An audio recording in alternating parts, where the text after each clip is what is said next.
Hello guys, welcome back to our YouTube channel. In this video we are gonna see, what if Naruto got harem with Fem Jashin? Part 3. If you want more awesome fan fiction like this, don't forget to hit that subscribe button. So without wasting any time, let's get into the video. Enemy ninjas were storming through the halls. One ninja rushed into a room to take a hostage. Sadly, he was promptly punched out of the room, a large gaping hole where his heart used to be. And stay out. Fu growled as she went back to sit on the chair in the room. Apparently both Kuretsuchi and Hinata shared the same room. Seeing another fool barge into the room, she growled, stomping her feet into the tiled ground and sent tendrils through the entire hospital, killing and maiming every enemy inside. Lifting her right leg over her left, she looked at the Taki nin that stood there dumbfounded. "Well, are you going to run away or die like your tuck buddies down there?" she asked as she took a piece of cloth and wiped the blood away from the sole of her boots. Raising an eyebrow of confusion when she felt something hard, she pulled up a blood-covered stone.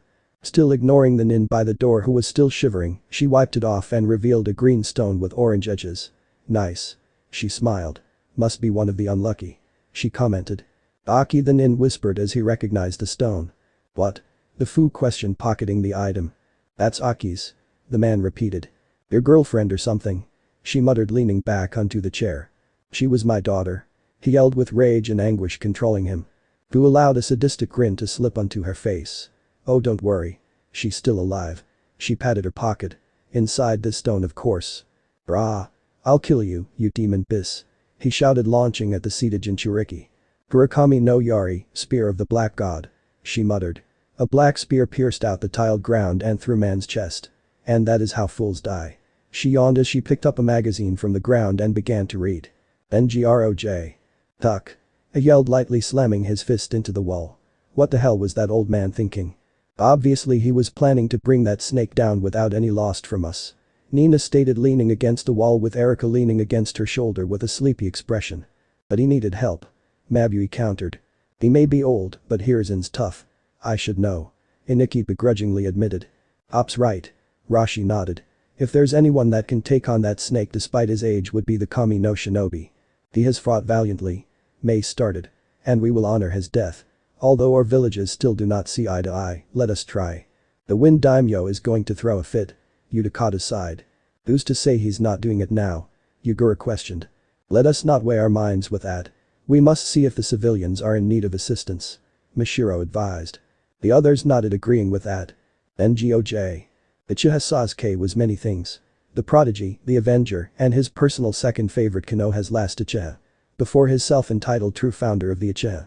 "Todori, 1,000 birds," said Uchiha, cried as he thrusts his lightning-enhanced fist into the sand wind prison that he is currently encased in. "Seems like prisoner of war is his least favorite. Damn it. I was sure that my jutsu would have pierced through this weak prison, but the wind element was disrupting the ration chakra of the jutsu," he mentally ranted until something caught his eyes. "Uzumaki Naruto has just arrived to the arena. Why is the dope here?" the last Uchiha snorted. "He'll just die." NGOJ. Naruto stared down at one of his godmothers. "Well, she's possessed, but still." Noticing the Uchiha trapped, he fought back the urge to chuckle at the situation. "I know he's going to make a damn fuss about it," he thought. "Maybe I should let Tima-chan kill him," he added as he leaped away from a claw that was aimed at him. "Sachi, don't you dare," Kushina warned her son. "I promised Maiko-chan that I would look after her brat." "And you slept with her when?" he asked, avoided adult-sized drilling sand bullets. "The night before your father and I got married," she replied unashamedly. "Well," he thought in mild surprise as he cut through a cart-sized sand bullet with a high rate and infused cut with his fox blade. "You know," Kushina started. "If Maiko-chan had a beep, she would be your mother instead." "Mother?" the second tenant questioned in confusion. "Mother and father is one word," Naruto explained as he leaped up Shikaku's arm and ran along its length while avoiding sand spikes erupting from below him. NGOJ. "Anything yet?" Kin asked as she watches over the redeed. "Nothing yet," Karen gritted in concentration. "Too many chakra signatures and those 3 aren't helping at all." "Well, we are still pretty close by," Sakura pointed out. "So they must be 2 if they want this seal to completely take over those 2. "Shush. Be silent. I picked up something," Karen addressed as the 2 other Kunoichis got ready. Snapping her eyes open and directing the ocular organs towards the west of their position, she launched a chakra chain at the direction. "There." She spoke as the chain pierced through the wall and heard a man grunted. "Got it." The 2 other Kunichis nodded as they leaped at the stone wall, Sakura at the front with her fist glowing and Kin behind her with her ration arse senbons. HN. The pincat mentally grunted as she smashed through the wall, knocking the person behind it. NGOJ. Baki was keeping an eye on the Kazekage's oldest and youngest offspring while having the middle-born male pinned to the wall behind him. In his hand holding a sheet of paper, size 2A, that was slowly turning a dark red color from the left corner. It was currently halfway revealing a part of the kanji for complete. It's almost done. He thought sadly. I think that I would do something like this to Rasa's children. He shook his head. No. This is for the good of our village. We are to show the Wind Daimyo that we are as powerful as Konoha. Though our treaty might be questioned and may be broken, but we must prevail. He finished loyally as he added more chakra to the sealing paper, making it reach a quart. Soon we will have both Shukaku and Tamari-sama at our commands. With his self-monologue ending, a golden spike end pierced through the wall and nicked his shoulder. He grit his teeth in order not to let the enemy know of his position. But sadly, Murphy invoked his law and Sakura broke through the wall with her gloved fist. He was about to retaliate but avoided a hail of electrical senbons. Rolling to his feet, he gathered his chakra along with Futen and made a near-invisible wind blade. You children are in the way. The half-faced Tsunajonin narrowed his visible eye. If it's to protect our village, I'll gladly be in the way. Sakura claimed, slamming her fist into her palm. For Naruto's sake, I will protect his home. Kin stated with narrowed eyes. As will I do what it most take for my village to prosper. He yelled as he leaped at the two Kunoichis, believing that he will win this short battle. Futen. K's no Yaba, wind release. Blade of wind. He cried, sending a transparent arc of wind towards the duo. Rah! The pincat roared as she smashed her fist into the ground, uplifting several chunks of earth that blocked the blade. Baki lost his balance momentarily due to being upon close proximity of the rocks. Kin took the chance to rush towards the distracted Tsunajonin and rammed her melody arms into his stomach. Raiden. Kaminari no Megami no Yuta, lightning release. Song of the lightning goddess. She claimed as she knocked the melody arm with a lightning-infused tap. Baki's reaction was certain. His body jerked involuntarily as the electrical element invaded his nerve system and his body. He gritted his teeth in order not to show pain and tried to gather some wind chakra to disrupt the electrical output. But before he can do that, golden chains burst from the ground and tied around his chest, crossed, his arms tied behind his back, his legs forcefully tied in a manner that he was sitting on his knees. What manner is this? He yelled as his body twitched at random intervals. It's called Bon Beep. Karen giggled as she stepped through the hole as she made her way to the bounded Jonin. And I want to play a little game. She giggled some more as her glasses glint in the sun. Which was weird since her back was to the hole and there was a ceiling above their heads. What do you plan to do to me? He asked with narrowed eye. Sakura, go check on the makeup guy. Karen asked the pincat, ignoring the bound male. Alright. She nodded as she went on check on the middle-born Subaku sibling. Karen hummed as she looked at the sealing paper still clutched in Baki's hand. Oh, what's this, a test for me? She asked in mock surprise as she grabbed the paper. But I didn't even study. She whined as she formed another chakra chain. This one was as small as a pen. I'll do my best though. She grinned as she began to rewrite the function of the appearing seal. NTGOJ. Naruto was now avoiding sand bullets along with wind bullet with occasional sandstorm bullets. Looks like Tamari's jealous that I'm giving Gaara the most attention. The QB host thought as he avoided another wind bullet, forcing him once again off the possessed sand demon's arm. This is getting nowhere. He frowned as the two elemental giants looked at him. Tamari was within the chest of her own K's Kaijin, while said elemental giant was holding the still imprisoned Sasuke in its left hand, while Gaara's unconscious body was within a barred cage at the center of Shikaku's chest, bound to the back of the cage by her wrists and ankle. The two giants gathered their respected element within their maws and compressed it to make a devastating attack. Naruto watched as the two attacks came and combined into a massive sandstorm bullet hurtling right towards. The QB host blinked. And suddenly felt the foundation beneath his feet changed from hard and rocky to soft and stable. Mahapadma, the Great Lotus. Stated a tall, beautiful and slender woman with long light blue hair that reaches down to her shin like a waterfall and light blue eyes, along with light blue eyelashes. She wears a general's apparel, a white shirt that's opened enough to show a great deal of her G-cup cleavage, with the black collars folded open, thigh-length white skirt and a blue scarf with two large dark blue ends around her neck and high-heeled white boots. She has porcelain-colored skin. Over her cleavage is a dark blue runic tattoo of ice. Strapped to her left hip is a long rapier with a silver bowl guards and black handle within a gray steel sheath, the shape modified to the form of a one-edged meter and three-quart length sword. Esdeeth. Naruto nodded in thanks to the taller woman. How are you doing? I'm bored, my lord. She sighed, wrapping her pale slender arms around the young man's torso. I wish to feel a bit of your warmth. She whispered, breathing cold air onto the mask. The container simply chuckled as his mask clipped open and collapsed around his neck. "You are a very hard woman to please, Esdeath." He chuckled before grabbing her and lifting her bridal style before leaped away, just as one of the sand demon's large hands slammed down where they were. NGOJ. Shukaku raised his hand after trying to smash the feeling of two small things on its head. Hearing a finger snap, he looked only to see a light blue-haired woman and a very, very large ice ball descending upon it. The gel spring, hail jump. Esdeath grinned widely as she twirled to avoid to the large ball of ice and kicks it down at the sand demon. The Hyoten user, the Uchiha Sharingan, eyes widen at the way Esdeath summoned a large ball of ice. "That woman seems strong. Very strong." He smirked. "Oh yes. She will do. She will do nicely." He continued as he formed a plan. "That dope will lose everything." Shukaku raised its hand to hold back the attack, while the control Tamari made the giant wind golem shot wind bullet at the ice that was powerful enough to break it, causing it to hail ice shards of various sizes. The rebuilders are really going to have a field day. Naruto chuckled as he placed his hands on the floor. "Vi, questis agilitage alestian personagita attentus mian alvacan. Lasuvian coloran manifestias antum via malamico kaj doni island timi kilaninha mantum. Lasu island vidante and siam alispero keel via certas ion kaj doni ninyan reen, ye who have been sealed to be imprisoned heed my call. Let your rage manifest before your enemy and give them fear like never before. Let them wallow in their despair as you claim everything and give nothing back." He chanted as veil of black horror leaks from him and grows in size. Esdeath pulled out a rapier and began to rapidly swing in both small and wide arcs, sending ice blades of various sizes and thickness down on the Ichibi, no Tanuki specifically aimed at Gaara's location. Shuriken-shaped eyes saw the trajectory and covered the exposed hole in the chest of the body to protect its container.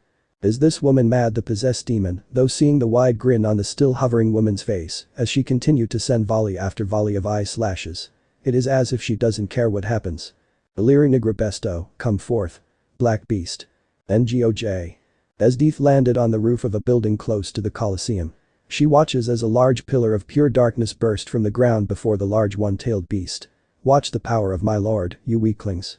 You have looked down upon a being of true power," she said in a marveled tone while her pale cheeks were dusted with a pink hue. She paused as her nose picked up the scent of tobacco. "You really have to cut down on smoking, you know," she stated without turning. "You really have to cut down on that praise." A woman quipped back as she exhaled smoke from her lips. "HMPH. You are simply jealous that I give my lord the praise he rightfully deserved." Esdeath grinned as she turned and looked at the woman. Said woman has silver hair that reaches to her lower back in a braided ponytail, with a tuft of hair tied at the end, while a few strands were over her forehead. Her left eye is purple as the right one was concealed behind a black eye patch with the red symbol of Jashin on it. Her clothes are similar to Esdeath, but were black instead of red, and she wears a fur-lined coat over her back shirt, which has crisscross strings over her exposed E-cup cleavage, showing the runic tattoo of magma, and tight black pants, along with low-heeled woman combat boots. She has a black mechanical right arm with sharp silver finger ends. Said mechanical hand was holding the cancer stick. "Well, he does fit you criteria," she pointed out as she raised her left hand. A small pool of molten lava seeped out of the roof and formed into a throne of magma and melting bedrock. Sitting on the lava-like chair and not bothered by the heat, she folded her left leg over her right and leaned on the left armrest. "Care to join me and enjoy his show, Esdeath?" she asked with a bored tone. The light blue-haired woman simply chuckled as she created an ice throne, besides the magma formed one, the two making contact and emitting steam between the two opposing forces of nature. Sighing as she leaned into her throne, she created a small Naruto figure of ice. "Or course, Negenda." She smiled. NGOJ. Shukaku's body stood frozen. The black pillar giving an oppressing aura of pure dread. The possessed demon wondered what sort of beast can cause the body of one of the great nine beasts, a fragment of the great Jubi, to freeze like this. Nevertheless, the soul that inhabits the seal on Shukaku forced the demon's body to move in a readied stance. A set of red narrowed eyes opened within the black pillar and looked directly at Shukaku's. The eyes narrowed more as 7 other sets opened around it. What is this beast to have 16 eyes? It must be one of massive proportion. As he caught sight of Naruto kneeling in a strange black symbol. He must be the one. Without a second thought, Shukaku raised its left hand to smash the summoner. Only for a large dragon snake-like head to burst from the pillar and clamp onto its arm. The head was black with red crack-like lines and has the same eyes as the other 7 sets inside the pillar. It were spiked ridges at the edge of the head, and the teeth were menacingly large and red with a slight pale hot glow, the neck still connected to the pillar. Needless to say, it took the entirety of the left arm from the Ichibi. A second head bursts out of the pillar and clamped onto the right arm, while two more heads latch onto the left and right leg. A chuckle was heard from the pillar of blackness as four more heads slowly came out the pillar. The pillar began to crack with red lines covering, and the sound of shattering glasses were heard from inside. "Freedom!" a woman shouted just as the pillar shattered like glass falling from a high building. Those that were looking were shocked and frightened at the sight. Others like Ami, Bullet and the others were not. Najenda and Esdeath simply smiled at the power this beast exhumed. Once the shattered pieces of the pillar piled on the ground, they began to melt and formed a large sphere of black mass that the 8 long necks were connected to. At the top of the sphere rose a body from the thighs up. The woman's body. The woman has storm gray skin with the same red crack-like markings, but was more symmetrical and tribal looking. Her hair is black with glowing pink streaks and reaches to her shoulders in a spiked manner. 2 bangs of hair from the corner of her forehead bends back like bladed horns to the crown of her head. 2 jagged lines came down from the corners of her forehead down through her eyes and crossed over her nose, then bent over her lips down to the corner of her chin. The marking continued from her neck down the valley of her cup bust that has a black tube top over it and over her navel, forming a dragon's head with 16 eyes and snarling set of teeth, down to the small black patch of darkness that covers her decency. But it was the eyes that caught the possessed demon's attention. They were the same as the serpentine dragon heads. The sclera, iris, and pupils were a bright burning pink color, giving of the impression that she could look at everything within her spherical view, with a slight glow to them with cracked markings from the corner. Closing her eyes, the woman took a deep breath, causing her freeze to heave as well, and she released with a sigh. "It's been a while since I've breathed clean air." She reminisced, ignoring the struggling Shukaku. Her eyes the snap to the Ichibi. "Well, hello, Miss One." She cooed as the black mass that she now controls rolled to the large sand demon, one of the large unoccupied heads looking into the shuriken-shaped ones. "Let's have some fun, shan't we?" She, along with 4 heads, suddenly has wide vicious smirks that sent a chill down the possessed demon. Before the demon knew it, the sandy body was tossed far over the village's walls and it dragged a few miles away into the surrounding forests away. The woman chuckled as the 8 serpentine dragonic heads sink into the black mass, along with women, and vanished. Then GOJ. Naruto avoided another wind blasts and sent a one of his own with his Nadachi. The control Tamari simply knocked it aside with difficulty and blew a long stream of wind at him. "Naruto, I'm releasing the first seal," his mother said. Then GOJ.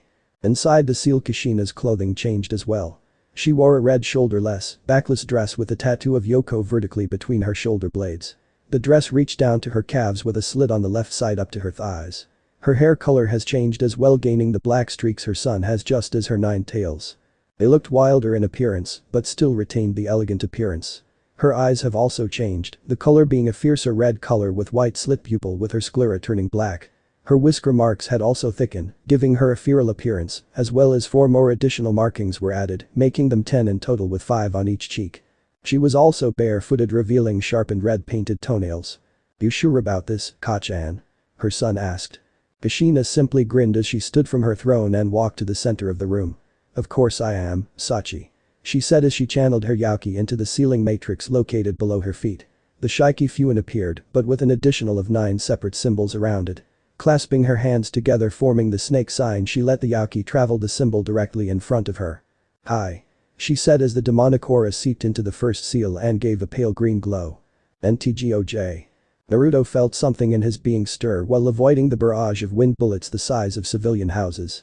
When is she ever going to end? He questioned, leaping over several small barrages of air bullets. Of course not. Because wind is everywhere. He deadpanned, raising his fox blade to send another slash attack. His blade gave a green burning glow. The controlled K's Kaijin shot a bullet of air again at the Kyubi Jinchuriki, who raised his sword to counter against it. He swung down and was surprised at a large green wisp of air that was shaped like a blade cut through the attack, dispersing it along with the Wind Titan's left arm, releasing Sasuke from the prison of the now wind cage. The control Tamari's eyes narrowed as she attempted to regrow the arm, but couldn't. Confusion filled her mind as she watches the stomp that was once an arm remained unregenerate. "Congratulations, Sachi," Kushina cheered. "You are now able to use your wind affinity." "Nice." Naruto smirked, raising his fox sword and allowed his Futon affinity to cover it. "Very nice." And nodded, doing the same to blood red Nadachi. "Gonna have to train on it, of course." "Where did that dope get that power?" Sasuke raged, Sharingan activated at full maturity as he stood up. "That power should be mine. I deserve that power." He raged, activating his curse seal, the flaming pattern coursing over the half of his face and down his left wrist. "I'm an Uchiha, the elites.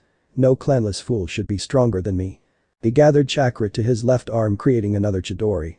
Temari's glazed eyes looked to see the now free Uchiha attempting to attack again. A flash of anger went through her eyes as a memory of a Reon-D was pierced through her shoulder by the same element before her. Turning her head as the K's no Kaijin did the same, and it raised its right arm following its user's movement. Naruto watched as Temari's attention was onto the Uchiha that was gathering a large amount of Reon chakra through his left hand as the flame-like markings traveled down his arms and left leg. The Kazekage's eldest offspring gathered some wind over the raised palm of the wind elemental giant and created a disk of pure wind. Kushina's son can see that the arrogant Uchiha would lose more than his career if he was to be hit by that attack. Sighing, muttering how unfair life is, he used a K-Sunshin and was instantly between the Uchiha and the giant's attack. He kicked the Uchiha away with a kick to the chest and cut through the large wind disc that was hurled while he was occupied with duck-ass teen. Grunting against the large disc, Naruto tried to put as much chakra as he can against the attack. Seeing that this was not helping, he decided to add both his own and his channeled his mother's own demonic aura. Then GOJ. Parent, hurry up. Kin yelled as she watched her shared boyfriend take on a demonically enhanced giant wind disc. She ducked as the Uchiha sailed past over her. You tried breaking through a ceiling matrix with 4 different trigram and chakra disruptor, meant for only the caster can wield. Karen shot back as her now dubbed chakra pens tried overriding the commands and sequences of the still slowly appearing seal. It was at the moment Sakura came in, wiping some sweat from her forehead. Kankuro's fine, just a severe case of chakra exhaustion. She reported noticed the struggling Sasuke. Sasuke-kun? She questioned. Atom dope. Sasuke growled lowly as his left arm twitched. Sasuke-kun, calm down. Sakura tried to keep her teammate from doing something that hurt himself more. You expect me to be calm? He raged. Well, that idiot is out there trying to show me up. Naruto-sama just saved your life, you ungrateful bastard. Kin shouted, ready to knock out the Sharingan wielder with more than the necessary needed senbons. That's enough. Karen shouted as her pens continued to rewrite the programming of the seal. Kin, calm down, please. Kin nodded as she lowered her hand but kept the senbons between her knuckles. And you, duck ass, one more outbursts out of you and I'll be doing something not very nice. She warned. What can a weak kunoichi like you do? The Uchiha challenged. His answer was one spear-tipped chakra chain piercing the space right between his legs and very close to his bits and kibbles. Sasuke mentally patted himself on the back from keeping himself from flinching, backing up more to the wall, and screaming like a girl. How about a deal? He proposed, keeping his face straight and his voice from breaking while lying the redeed from head to toe. I take you out on a date and you help restore my clan.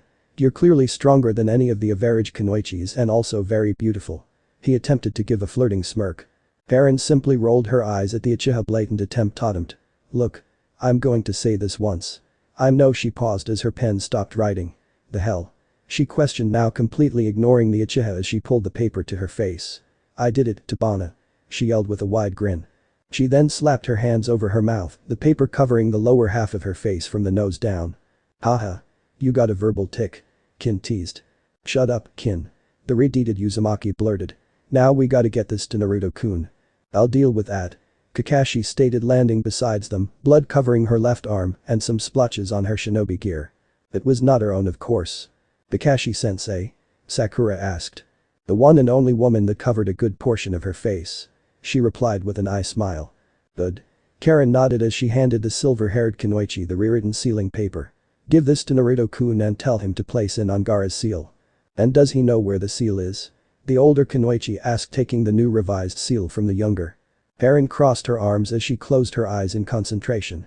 On her lower back, if I recalled where I felt the yaki of the Ichibi no Tanuki. She muttered with enough volume for the daughter of the White Fang to hear. But right now she's fighting some big 8-headed dragon snake with a massive darkness for a body. But only the necks and head were out, so I expect that the summon, which I assume that it is much larger than we might give credit for. Be careful, Hataki, you don't want to miss your friendly date with Naruto-kun, now do you?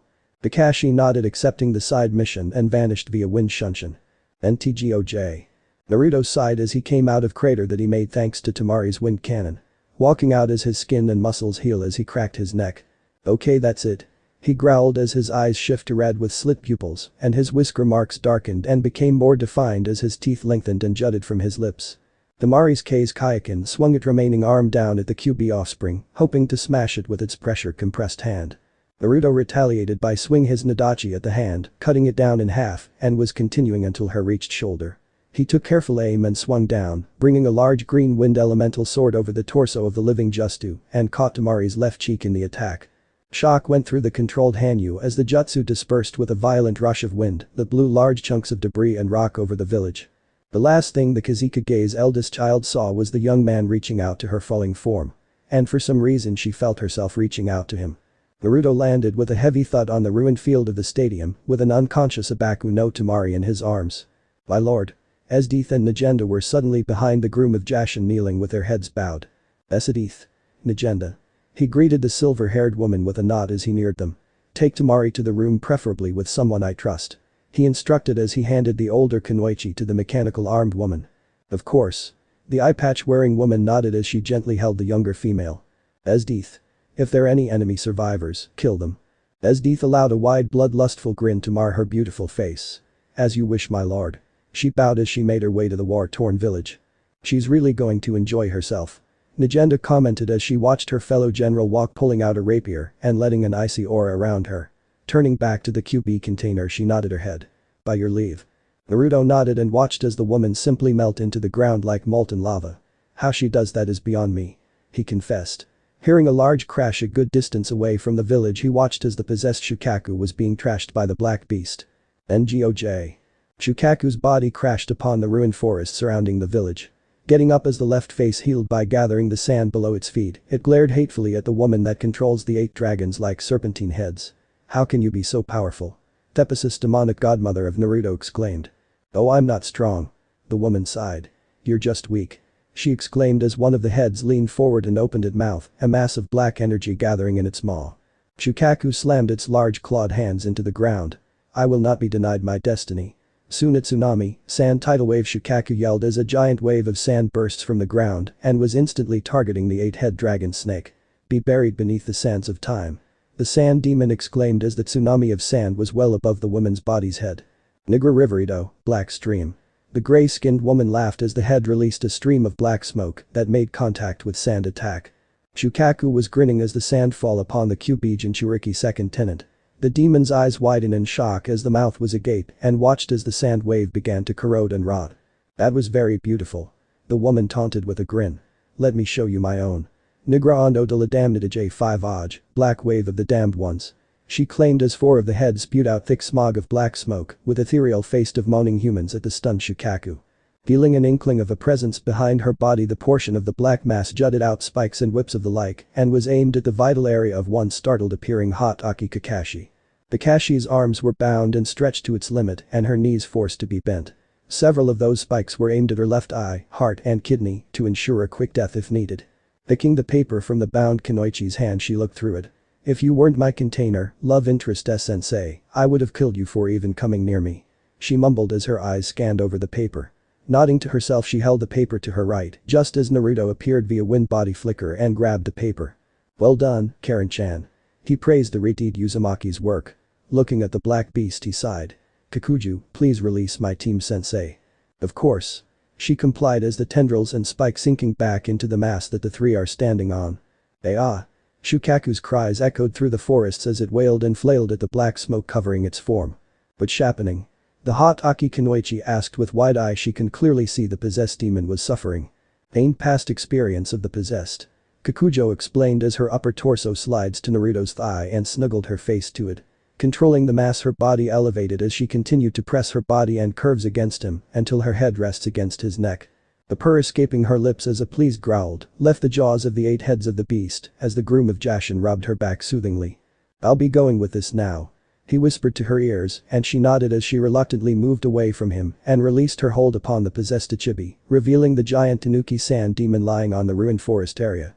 Naruto arrived upon the motionless Shukaku and went straight to the demoness's container. Reaching there, he quickly cut her from the binds, sealed his swords, and pulled her out of it. The sandy giant Tanuki began to crumble and fall apart onto a large pile of pure untainted sand. Carrying the youngest Sabaku sibling and placing her on the small grass field, he proceeded to turn her over on the stomach and lifted her shirt up the mid-back, showing a 1 trigram seal. The Uzumaki frowned. This seal is horribly worked. He said, tracing the seal. And it seems to have a soul bind seal added to it. Must that Shukaku's doing? He muttered as he looked at the seal with kanji for exorcise in it. He chuckled at his glasses wearing girlfriend's antics. I think she deserves a good reward after this. Kushina advised. After I take Kakashi-sensei on a friendly outing. She needs to find someone to be with. He added as he placed the seal on Gaara's back. And now we wait. NGOJ. Gaara's mindscape has changed during the process. Gone was the desert and was replaced with a barren wasteland. At the distance was a 5-story castle meant more for an evil final boss than a priest. Shukaku was displeased. Very displeased indeed. 23 years of planning and cunning was all destroyed by that bird. This is not possible. The old man raged. Shukaku, the priest, is an elderly man and like most priests, his head was bald. He had a long bushy mustache and beard and also had black rings around his eyes. His attire was one generally worn by priests with overlong white sleeves and a purple-colored kimono vest over it. In his palms, he had the kanji for accept times Ikaru and heartache Kokoro carved. I told you would fail. The sand demoness taunted from her prison, holding an unconscious Gaara in her arms. That boy's going to kick your ass. Be silent, you desert four. The man roared. I do not need to hear your squabbling. He neared the cage. Gaara's eyes fluttered open. Shukaku, she muttered. I'm here, child. She soothed. It will soon be over. And what sort of miracle will happen for a demon like you? The priest sneered. His answer came in the form of his castle began to rumble and crumble around him. What's going on? He startled as he loosed his balance and felt the ground beneath his foot crumble and crack. The foundation is softening. Shukaku grinned. That's impossible. He shouted, falling on all fours and kept himself stable. I am Suna's best seal master. He proclaimed as he struggled to stand.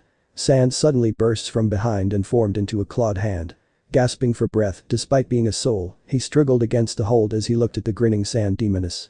Seeing that the cage was cracked and looked worn out, he came to the conclusion that the possession seal was breaking. Add in Shukaku's outstretched arm at him. You conniving four. He gritted between his teeth as he felt himself being lifted. I'll have you know that I'm still a virgin. Sabaku Kaiu, desert coffin, the sand manipulating woman growled as she squeezed the man more. The castle toppled sideways as more sand seems to crawl inside it and began to fill the room. Walls began to buckle and crack from the weight of the granulated earthen element as support beams were being squeezed rather tightly. And this body does not belong to you. She finished as she clutched her hand into a tight fist. Sabaku Sasu, desert funeral. With a very short and abruptly short shout, Shukaku, the corrupted priest, was promptly and suddenly exorcised. Looking down at the drowsy Reteed, she shook her slightly. Come, young one. It's time to meet my godson. She grinned. NGOJ. Naruto watched as the sleeping Ichibi container's eye crunched cutely as the sun was decided to shoot its rays right at her eyes. She groaned, opening her ocular organs and quickly covered them with a veil of sand hovering over them. What happened? She asked the male, sensing his yauki, which was recognizable thanks to her training, and Shukaku telling her before forcefully sending her to conscious and said that she had to fix the mind up. Ah, the usual. Invasion, betrayal, being controlled along with your sister against your will, and promptly and mentally getting your face kicked. You did not defeat me, Uzumaki. Merely the corrupted priest that was sealed along with Shuku. She corrected. Kushina's container simply shrugged, and as he went to pick up the youngest Sabaku sibling. Making sure she was comfy, he proceeds to walk back to his village.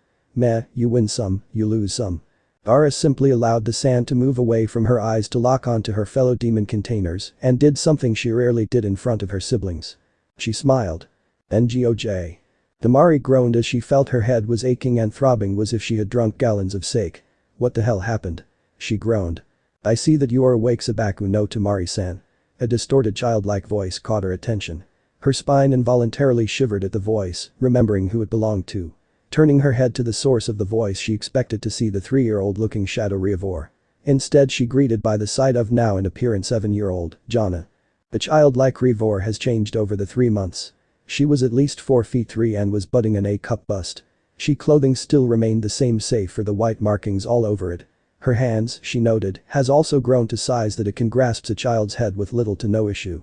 Her eyes were now a shade of red with purple and black mixture, but still kept the aloof expression. Hello, the wind manipulating hand, you greeted. You went through a lot, child of wind. The child stated, ignoring the greeting as she walked around her large clawed hand folded at her back. Do you know how hard it is to repair the mind of a forcefully controlled elemental manipulating Hanyu? She quizzed. Not very hard to our standards. She replied without giving the sandy blonde teen a chance to reply. Seeing that she was in a different room, she asked. Where am I? The special medical room designed by Narusama to help heal those of Hanyu, Yaokai, and those of demonic ancestries and the likes. She replied. I should let you know that your father is dead. At the widening of the eldest Sabaku sibling she continued. Killed by Orochimaru months before the Chunin exams. By using the fact that your daimyo was sending both your higher ranking and paying missions as a stepping stone, he managed to convince Rasa to attack Konoha alongside the help of Taki. Taki went along since their leader was a weak-willed, spoiled, and desired the Nanabi Jinchuriki as his personal bedmate. And you knew about this, she snarled. And you so-called master did nothing about it. Don't you dare take your frustration on Naruto-sama, you halfling. Jana snarled, baring her teeth. If it was up to me, you would be a bloody mess instead of being intact. Damari shivered under the gaze and tone of the voice. She mentally thanked Naruto for his mercy. After all, she could have been in a very not-so-kind of situation a young woman of her caliber would not want to be in. Then her thoughts went to her siblings. What about Gaara and Kankuro? Jana seemed to have calmed down slightly. Your siblings are fine. She answered with a small gruff, pointing at the two beds to the blonde's left. Damari turned to the direction and sighed in relief and was happy to see that both her siblings were sleeping, alive and well. Thank you. She said, bowing her head in gratitude to the child. Do not thank me. Jana reprimanded as she regained her aloof look. Thank my master. NGOJ. Naruto sighed as he entered his home in his normal attire. It was about 2 weeks since the invasion, and 1 week of that since the funeral of those that died in said invasion along the burial of the Sandaime Hokage, Sarutobi Hiruzen. The Sabaku siblings have said they would try their best to regain the trust of their allied village. The Konoha villagers were reluctant at this, were pressing for compensation of the loss of their fellow shinobi corpse, but decided against it after the displayed public execution of Baki and several of the invading nins by Temari and Gaara. The remaining Suna forces that were forced to join in the battle, left to rebuild and see if they can still salvage their village, form the wrath of their daimyo. The Konoha resident wanted to make plans with Taki, but said hidden village was literally nowhere to be found. As if it was wiped off the face of the nation. And that actually infuriated the majority of the greedy populace. Sighing at the memory, the Jinchuriki of Konoha took his Haori off and placed on the hanger near the door. Not sensing his bride and fiancés, he concluded that Jashin was training that winged woman, Fumi, if he recalled her name, and the twins along with Niji were training with their advanced Jaiken technique. Shrugging in acceptance, he made his way to his room. Upon entering, he was greeted with an amazing sight. Lying on his bed with sheets around their feet were two females. The first one being the tan-skinned ex-Taki Kunoichi and Jinchuriki of the Nanabi, Fu. She had her bare back turned to him, showing her red thong-clad butt. Between her shoulder blades is the Ku plus Ngarasu Shitsu, queen glass chamber seal, the appearance of a hexagon with a 12-inch bar leading down her spine, with hollowed markings that were actually well drawn and fixed complicated seals. Beside the sleeping Kunoichi laid Makoto. She was also topless and was lying on her back with her arms sprawled out, her left over the Kunoichi's head and her right folded over her own. She was wearing a black thong. Her freese heaved as she took small snoring breaths. Her tail was hanging off the bed and twitched at random moments. Smiling, he entered the room with slow deliberate steps and reached the sleeping Mintet. Leaning down, he gave a soft peck on the Mintet's cheeks. Wake up, Fu-chan. He soothed as he gently rubbed the squirrel-kin's cheek. Makoto-chan. 5 more minutes, baby. Fu sighed as Makoto groaned. The black and red streaked blonde rolled his eyes as he patted the Mintet's bottom. Come on, Mushiheim, Mako-chan. I promised that I would take you out today, remember? He reminded them. Fu shook her face against the QB host's hand and moaned. Really? She asked, turning on her back, showing her freese topped with brown-colored semi-hardened nipples to him. Really? He grinned. Makoto yawned cutely as she stretched and her ears twitched. Morning, hubby. She rubbed her eyes and the drool that was at her chin. The orange-eyed Kunoichi groaned as she pulled her shared lover on top of her. How about a quickie before we go? She suggested in a sultry tone while releasing some pheromones. Makoto's eyes glazed with lust as the animal part in her was fighting to mate with her hubby. The QB offspring intentionally took a whiff of the sweet fragrance and his eyes were slightly darkened. I don't think that's a good idea. He said with a slight growl as he kissed her neck, earning a pleasured hiss from the female assassin. There could be, he started as his right hand gently groped her left freest, eliciting a moan from his fellow demon container. Rescheduling to do. I don't care. She moaned, then gasped as she felt the groom of Jashin's finger over her folds behind her panties. Yes. She hissed, wrapping her arms around his back. Makoto crawled over to the two and raised the male demon container's head by his chin and gave a deep kiss. She moaned as she felt her lover grabbed her left freest and felt his digit sink into the fleshy mounds and enjoying the feeling of his fingers brushing over her dark-toned nipples. Oh, hubby. She moaned as she took his hand and guided down her stomach. Naruto, knowing what she was going with this, allowed his hand to slip under the waistband of her undergarment and felt the heat from her nether lips. Slipping a finger inside her quim, he was rewarded with whimpered moan. Fu gasps, feeling her lover's finger slipped into her damped womanhood, and her toes curled when she felt him pump into her in slow yet sensual motions. Her hands went to her abandoned wrists and began to fondle them while enjoying the feeling inside her. Makoto mewled as she bit her right trigger knuckled, while her left hand kept Naruto's own to continue petting her. A sharp gasp rushed past her lips as his thumb brushed against her clit. "Hubby," she whimpered. "I'm close." "Me too."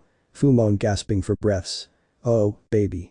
Naruto smiled in accomplishment as he pleasured his lovers with just his hands. It was actually thanks to the pheromone that Fu released is what made those with heightened senses so very aroused. But sadly some things must come to an end. So he pressed his thumb on both writhing young women clits and sent a small jolt of Raten chakra to them. The two stiffened only momentarily and screamed as they climaxed. "Hubby Naru-kun." The two screamed, a shock went through their bodies and they came over his hands. They stayed there panting with glazed eyes looking at the demon container. Makoto growled lowly as she leaped to him and straddled his waist, deep chocolate brown eyes locked onto currant red with slit pupils. "Let's keep going." She moaned as she ground against his obvious hard-on. Sadly the front door was knocked. "To the tuck." Fu growled, the color of her eyes expanded to her full optical organ as Makoto snarled. The beastkin got off her lover with a huff and matched her way to the front door. "You better come back." She frowned at being interrupted with their Naru time as she and the others would have dubbed. "If you don't, I might tuck and kill the person who did that."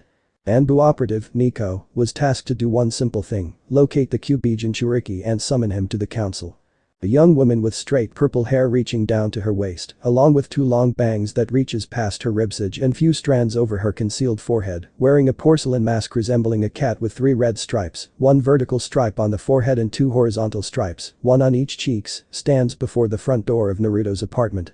She also wears the standard Anbu uniform, consisting of black and gray armor, metal arm guards and a katana strapped to her back. She has the signature Anbu tattoo on her right shoulder. She can also tell that there were people inside since she picked up 2 chakra signature, both being high Kage level, and one that was slightly off. Hearing what seemed to be stomps towards the door, she stood attention. She was very surprised. But couldn't show due to the mask, at the bouncing DDs in her vision. "What?" Makoto snarled, opening the door with enough force that cracked the wall when it slammed against it. She was almost naked save for her damp black thong. The masked Kunoichi instantly picked up the scent of her vaginal liquid but kept eye contact with the squirrel woman. "Well, are you just gonna stay there and stare or are you going to tell me what you want?" she asked in a rare angry fit. "No one disturbs her hubby time." "No one?" "Good morning, ma'am." The masked Kunoichi greeted neutrally as if she wasn't looking at the near-naked young woman. "Is Uzumaki Naruto home?" Makoto frowned less and slightly as she huffed. "Yes, he's home." At that moment Naruto came by with a black sheet and wrapped it around the topless beastkin and wrapped his arms around her stomach. "Yes, can I help you, Nico-san?" he asked politely as he rested his chin on the busty brunette's shoulder while she wrapped her arms over his own and her tail around them. "Good day, Uzumaki-san." The masked woman nodded in greeting. "You are requested to be present at the council chambers." The streaked-haired teen wondered when they would finally ask for his audience. "May I know why?" he asked. "I was not told," she responded. "They merely asked me to bring you to them." "Who was it that sent you, Nico-san?" "The council elders along with the shinobi fraction of the council." "I see." He nodded. "Give me a moment if you may." At her nod he excused himself and gently closed the door. NGOJ. Naruto and Nico just arrived at the front door of the council chambers via Shunshin. Opening the door she allowed him to enter first and went in afterwards, the door closing behind her. The Uzumaki looked around him. Before him was the council of Konoha. There were seats of the shinobi clan heads to his left, the civilian council that run the businesses to his right, and the advisors of the Hokage at the front. The shinobi council consists of Hyuga Hiashi. The Hyuga matriarch kept her stoic expression as she glanced at her future son-in-law, but her eyes showed pride in the young man. Beside her sat Aburami Shibi. Shibi, like all members of his clan, has his eyes obscured by dark glasses which feature a single tassel hanging down from one side. He has very spiky short brown hair and a mustache, along with a short well-groomed and trimmed beard. He typically wears a high-collared outfit while carrying a gourd on his back that is used for holding more kikage, which is situated to his left of his seat. He also tends to keep his hands in his pockets a lot. Next to him sat Yamanaka Inoichi, Yamanaka Ino's father and head of the Yamanaka clan, as well as the member of the T&I unit under Ibiki. Inoichi has long ash blonde hair reaching into his back, which he wore spiky on top and ending in a long ponytail and 2 long bangs framing his face, blue-green eyes and strong facial features, which included a well-defined jawline. He wears the standard flak jacket over a black outfit, complete with hand guards, a hit I-8 worn over his forehead, and a sleeveless red haori. Next to the ash blonde-haired man sits a heavyweight-looking man, his name being Akimichi Chimza, the father of Chaoji and head of the Akimichi clan. Chimza is a tall, plump man with long, spiky red hair and purple markings on his cheeks, with the latter being a common trait in the Akimichi clan. He wears a samurai-like outfit which entails a black suit completed with armor that has the kanji for Food SS Shoku on it. He also wears a rope belt, hand guards, and instead of a forehead protector, a hachimaki tied around his head. He also wore a pair of silver hooped earrings before passing them down to his daughter. Troublesome. A man yawned that seems to resemble Shikamaru. Nara Shikaku, the lazy, to his wife, head of the Nara clan, has 2 scars on the right side of his face, which were probably his most noticeable feature. Like his son, he had dark hair tied up into a spiky ponytail and dark eyes. He also has a goatee. His ears were also pierced. He wore a meshed shirt underneath his flak jacket, a deerskin coat over that, and handguards, along with black shinobi pants and sandals. Next to him sits the head of the Kurama clan, Kurama Murakumo. Murakumo has long black hair and a black mustache. He has light brown eyes. He wears a white mesh shirt with a brown mail kimono over it and tabi sock along with zori sandals. Next to the Kurama head sits Iritobi Asuma. Asuma is a tall man, with brown eyes, olive skin, short black spiky hair, and a beard. His clothing consists of the standard Konoha ninja uniform, with the sleeves rolled up halfway, flak jacket, regular shinobi sandals and a hit I-8 worn over his forehead. He also wore a sash that had the kanji for fire, K, marked on it around his waist, a pair of black bangles, and bandages wrapped around the arms of his sleeves. Inyazuka Tsume, mother of both Inyazuka Kiba and Inyazuka Hana, sat beside the bearded jonin. The Uchiha clan seat is empty. The Uzumaki clan seat is also empty. On the civilian side sat about 15 people, all in charge of the village income and marketing. As well, the overcharged prices and spoiled selling in the first few years of the Jinchuriki's life, save for Ichiraku Tuchi of Ichiraku Ramen and Sanina Dakara of one of the orphanage branches. Looking ahead of himself, he sees the Hokage's 3 current advisors. Sitting at the far left is Udatane Kaheru, Mogi's grandmother. In her old age, she maintains her original hairstyle as she did in her youth without the bangs. The pearls on her hair needle have also increased and tassels were added to the other end. She wears a set of long earrings. As a member of the Konoha Council, Kaheru wears a simple long kimono, closed by an obi, a jacket, and a sash over it. Her eyes are squinted, thus not showing the color of her ocular organs. To the far right sat an old man roughly the same age as the woman, Midokado Himura, grandfather of Yuden. In his old age, Himura is depicted with gray hair, a beard, glasses over his dark brown eyes, as well as a constant frown that he's always worn, possibly even in his youth. He also has a strong jawline, a facial structure he has retained even in his old age. As a member of the Konoha Council, he wears similar garbs to those that the deceased Hiruzen would when acting in his capacity as Hokage. The middle of the 2 elders sat Shimura Dansme. Dansme appears as a frail old man who would normally walk with a cane. He has black, shaggy hair, and his right eye was bandaged. Dansme has had an X-shaped scar on his chin ever since his youth. He wears a white shirt with a black or dark gray robe over the top of it covering from his feet to just over his right shoulder. The robe conceals his right arm which is bandaged and covered with 3 large golden braces. Above the 3 elders is a vacant seat, the one belonging to the Hokage of the village. Now Naruto was still wondering why the council called him forward. "Greetings, Konoha Council. I am here as requested." He gave a short but respectful bow. "You should be on your knees." A man from the civilian side shouted. "A monster like you should treat its betters with respect." "This monster," Danzo interjected, "also saved the village from being destroyed," he stated calmly while keeping his single eye locked onto the Jinchuriki's form. "So it would be wise of you that you keep yourself from saying what you should not say." "But he's the demon," the man protested. "The one that Kai." His sentence was cut short as his neck was slit by a ninja too, courtesy of Anbu Nico. Let it be reminded that the now deceased San-Daiami's law is still in effect. Kaheru reprimanded the dying man, but it was clearly aimed the ones that would be foolish to try again. Nico stood beside Naruto as the body was being disposed.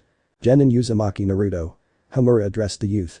"It has come to our attention that you are a very strong individual," he stated.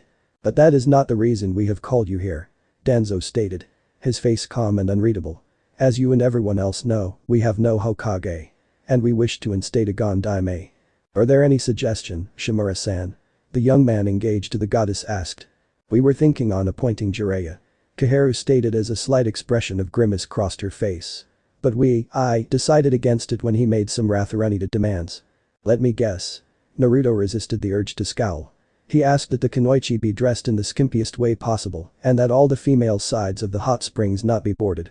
Right on. Judging by the deaf silence. Jiraiya-sama is a powerful shinobi, I agree. Inoichi sighed. But some of his methods are he was trying to find the right words. Troublesome. The Nara patriarch sighed. Tsume simply snorted as she crossed her arms over her chest. Picking up the small scent of arousal, she mentally raised an eyebrow at the QP container. Looks like the pup was either busy or was about to get busy when he was summoned. We have come to the conclusion that we should choose the second candidate for the Gon-Daime position. Danzo brought the conversation back on track. Tsunade of the Sannin. Koharu proclaimed.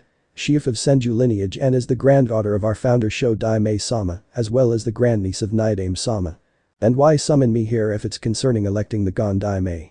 The groom asked, neutrally, earning scowls from the majority of the civilian council. As the current sub-leaders of Konoha, we hereby choose you to take a mission. Get Tsunade and convince her to return to Konoha and take the mantle of Gon-Daime Hokage. Danzo claimed. You are aware that she has great dislike to the village due to the deaths of both Nawaki and Dan, correct? Amura nodded as Koharu sighed. That is true. The female elder conceded. But it pains me to admit it, but the three of us are as old as Hiruzen. Tsunade is the best current choice. Naruto nodded. It was an acceptable reason. Very well. I accept. But what if she refuses? Then you are permitted to bring her back by force. Hamura answered. Even if she was allowed to leave the village and not be branded as a nuke-nin, she still has information concerning the village. He explained, and hearing an agreeable nod from the young man. Jiraiya will accompany you. Danzo said in a way of it is in order. He runs a spy network that can help locate the Senju faster. However, you may choose 4 companions to go with you as backup in case of any snakes that will want to bite. He advised. I have already chosen those that will come with me. The Jinchuriki replied. That is all, Uzumaki. Danzo nodded in a way that said that the Konoha residential Jinchuriki may leave. NTGOJ. HN. Damn, what a day so far. Ragna sighed after stretching her arms up high, getting heads to turn as her friests bounced. You turning heads again, Ragna-ni-sama. Jin stated, walking by her older sister's right. Let them watch. The Witite said boldly. But what if they touched? Noelle asked lowly, her left hand instinctively reaching for one of her large guns. Let those fassholes try. Ragna grinned, flexing her artificial arm. Oh, do not bother with these weaklings, Bloodedge. Esidith stated as she was walking behind the twins, Najenda to her right smoking yet another cigarette. If it was up to my lord, he would not be wasting his time, strength and wisdom on these fools. She preached, clasping her hands together with a peach-colored flush on her cheeks. She then neared the twins and wrapped her arms over their shoulders. So when will you two indulge in his embrace? She asked. When I'm ready. Jin said with straight face despite the heat in her cheeks as her twin eeped and looked down bashfully as she fiddled with her skirt. Stop teasing him, Frost Empress. The violet-eyed female reprimanded, smacking the ice woman overhead with her mechanical arm. Shut it, Vulcan's rage. Esdeath shot back at her opposite. Unless you wish to settle our draw. She challenged. Agenda snorted as she tapped some of the ashes from the cancer stick. Like that'll happen. We both know what happened to Steampunk Island when we tried to settle a tie. It was still fun nonetheless. The woman countered with a predatory grin. Battle maniacs. Jin sighed at the two older women. I agree with you on that, Jin-chan. Naruto stated, announcing his presence to the ladies with Bullet beside him. Naruto-sama. Yo. My lord. Naruto. Were greetings of the twins, Ragna, Esdeath and Agenda. I have mission. He told them after nodding back at them and ignoring the various glares of hatred and jealousy from the villagers. Let them be foolish and try to do something to him. Jiraiya and I are to go and get Tsunade and bring her back so she can be inaugurated to become the Gon-Daime of this village. That damned pervert. Bullet scowled, remembering how the man was unashamedly looking at her freaks despite the fact that she severely beaten him and his nuts and also warned him that she was in a relationship. The same one.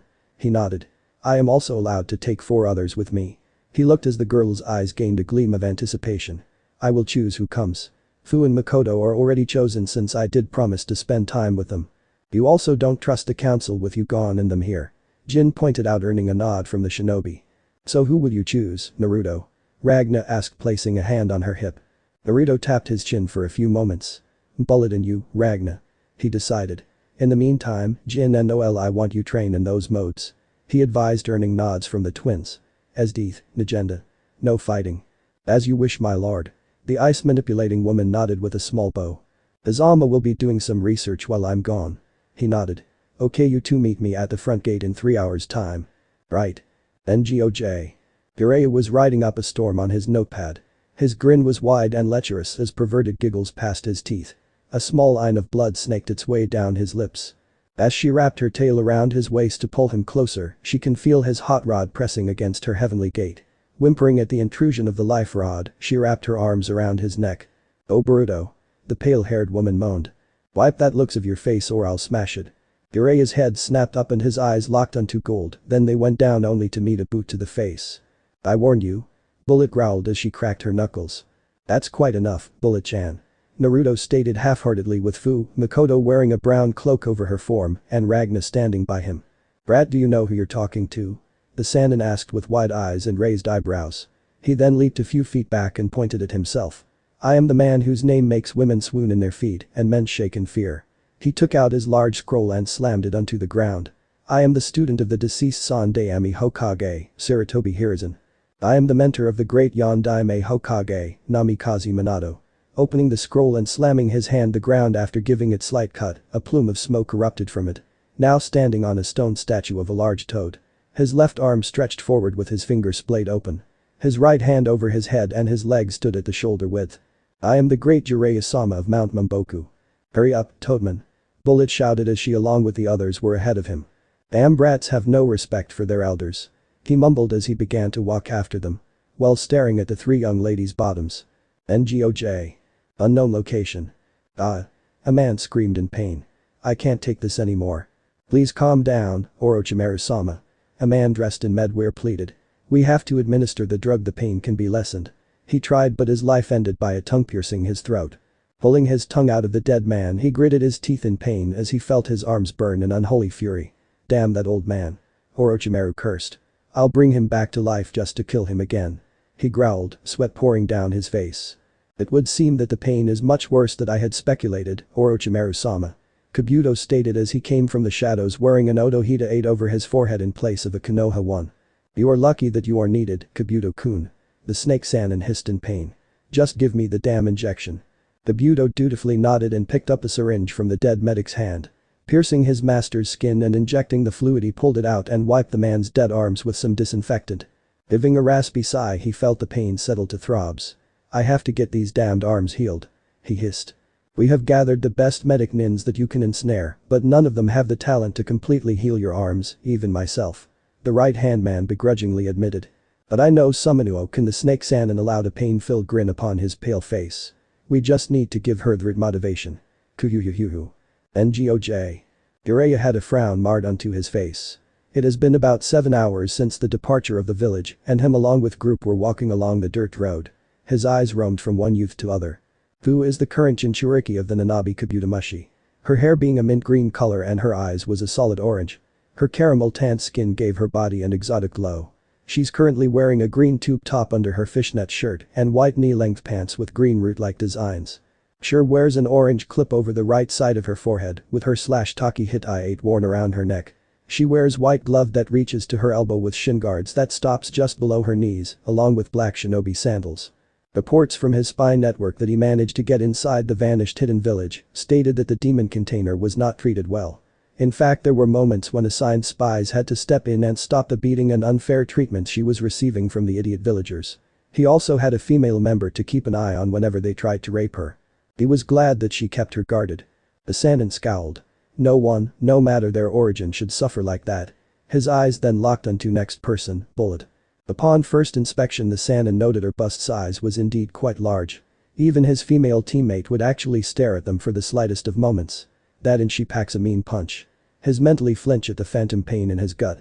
Everything about her is unknown besides her age, 21, and her name, Bullet. She has no known origin and is very close to the QP host. Nanaya Makoto, if he got the word right, is what people would call a beastkin. Her traits are from that of a squirrel, and she had the strength to rival most people with simple brute force. He doesn't know what she has concealed under her robe. Next is Ragna the Blood Edge. Quite the name for a woman of such figure. What caught him were not only the artificial arm, but also the aura he's picking up from her. It was deadly and seems like a beast ready to tear apart anyone as soon as its chains slackened at the slightest. His cold-colored eyes then locked onto the male before him. son of Namikaze Minato, Konoha no Kairoi Senki, Konoha's Yellow Flash, due to his Hiraishin no Jutsu, Flying Thunder God, and Uzumaki Kushina, Chimamira no Jam, the Bloodied Queen, due to her literally bathing in the bloods of her enemy and proclaiming herself queen. And known to himself and very few, the Fox Queen and daughter of Kurama, Akuma no Kitsune no Kami, the demon fox god. He always wondered how his student not only bagged a very hot and sexy yokai, but also how he got one of the 9 demon lords to accept him as the young woman that he sees as a daughter's mate. He might never know. Moving on. Due to the responsibility of his spy network and tried to keep an eye on the young man during his upbringing, making sure that he got enough money and a roof over his head. The Sanden mentally sighed and felt like he failed the boy. Shaking his head he looked at the QP host's son. "Hey Gaki." He called him. "What is Hiro Senin?" he questioned. The white-haired man's eyebrow twitched. "Damn, he's like his father. How about I teach you some techniques?" he offered. "I can tell that you're very strong for a genin. What pray tell will you teach me?" he asked with raised eyebrow as he played with a lock of hair that was offered to him by his now Iwa fiancé. "I can teach you this." He grinned as he raised his. The 4 young women stopped and looked at the oldest traveling partner with mild interests as a ball of rotating compressed chakra the size of a softball formed in the man's open palm. "TSK. Sachi can do better than that," Kushina stated smugly. "You show way too much pride in your son, Kushina." The black beast snorted. "I prefer that you call me, mother." She grinned. "So start practicing.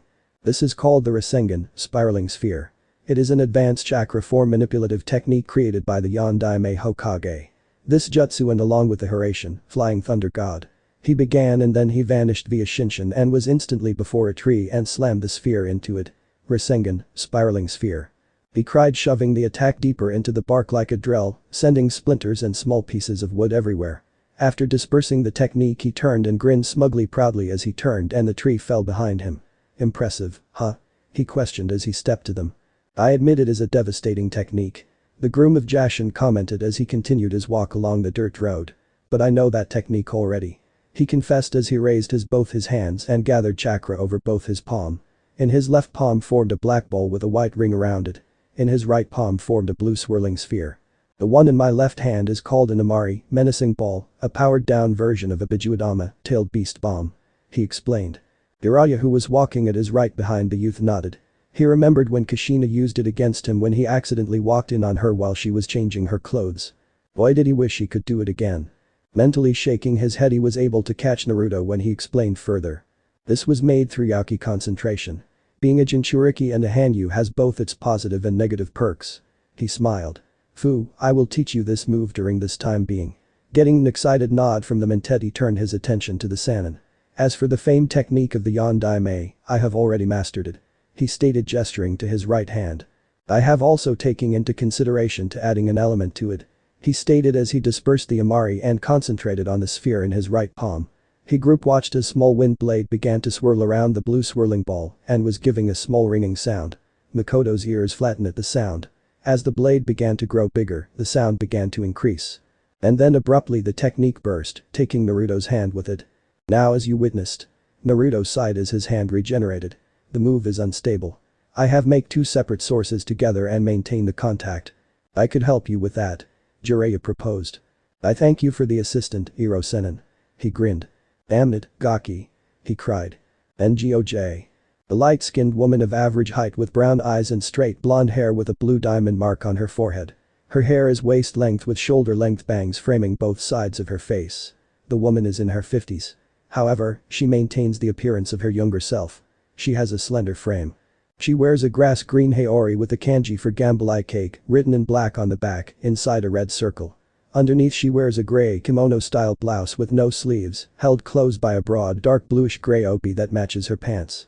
Her blouse is closed quite low, revealing her sizable G-cup cleavage. She wears open-toed, strappy black sandals with high heels and red polish on both her fingernails and toenails. She also wears a soft pink lipstick. She also wears a green necklace in clear view on her chest. "Something doesn't feel right," she muttered as she pulled a level down in the casino where she is currently located. "What do you mean, Tsunade-sama?" a young woman asked. A fair-skinned woman of average height and slender build with black eyes and hair. Her hair is straight and shoulder-length with bangs that cover her ears and frames her face. She wears a long bluish-black kimono with white trimmings, held closed by a wide obi, and open-toed sandals with low heels. She, however, doesn't wear a forehead protector, signifying that she has no allegiance to any hidden villages. In her arms is an Inten, ninja pig.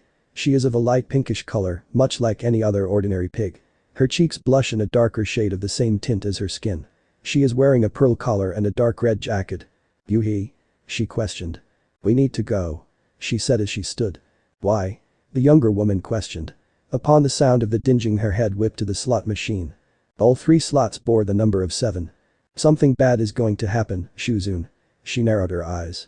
"Ngoj." The sound of flapping wings was heard in the distance. A crow black as night was flying around until it went low and landed on the left wrist of a woman. "A message, Ida-chan?" a woman asked with a smile. A very tall, femininely muscular Kunoichi asked. She has a distinctive shark-like appearance, complete with pale blue-gray skin. She also has small, round, wide eyes, gill-like facial markings under them, and actual gills on her shoulders, a set of sharp triangular teeth, much like the other members of the 7 Swordsmen of the Mist. She has blue hair in the form of a shark fin, with the rest leading down to her mid-back in a loose ponytail that end with a shark-like tail design. She wears dark purple nail polish and a slashed Kurigakure hit eye over her forehead. She currently wears a dark sleeveless shirt that strains against her G-cup bust paired with matching pants, provided with a waist guard and striped arm and leg warmers typical of her village. She wore a ring on her left ring finger, bearing the kanji for South, W, Nan, which is yellow in color. "We'll see, Kisa-chan," the next woman replied. Itachi, or Ida-chan, has onyx eyes under which are long, pronounced tear troughs. She has jet black hair that was pulled back in a low ponytail, and her face was framed with center-parted bangs that extended to her chin. Her overall appearance is very similar to Sasuke's if he born a female. She wears mesh armor with navy accents under an identical t-shirt over her D-cup bust, with a simple white belt around the waist and dark blue hip-clinging pants. On her right ring finger was her ring, which was red and bore the kanji for vermilion, 1, shu. She wears purple nail polish on her fingers and toes and a necklace that had 3 silver rings with red gems inside them. She wears a slashed Konoha eye over her forehead to symbolize her broken ties with the village. Her eyes locked onto the bird's own, soon those coal-colored eyes changed to red with 3 coma marks in each. "Sharingan," she thought. The older woman stared at her partner for a few seconds until she saw the younger's eyes reverted back to their coal color. "It would seem that Naruto-kun is looking for someone. He is accompanied by 5 others with him," she reported. "Oh man," she whined as she went and picked up the black cloaks, each was measured for the height and were decorated with red clouds. "And was ready for another round," she pouted. The black-haired young woman simply remained quiet as she gave the taller woman a peck on her blue lips. "Then let us get him before you become frustrated again," she finished as she picked her cloak and draped it over her body with a flourish motion.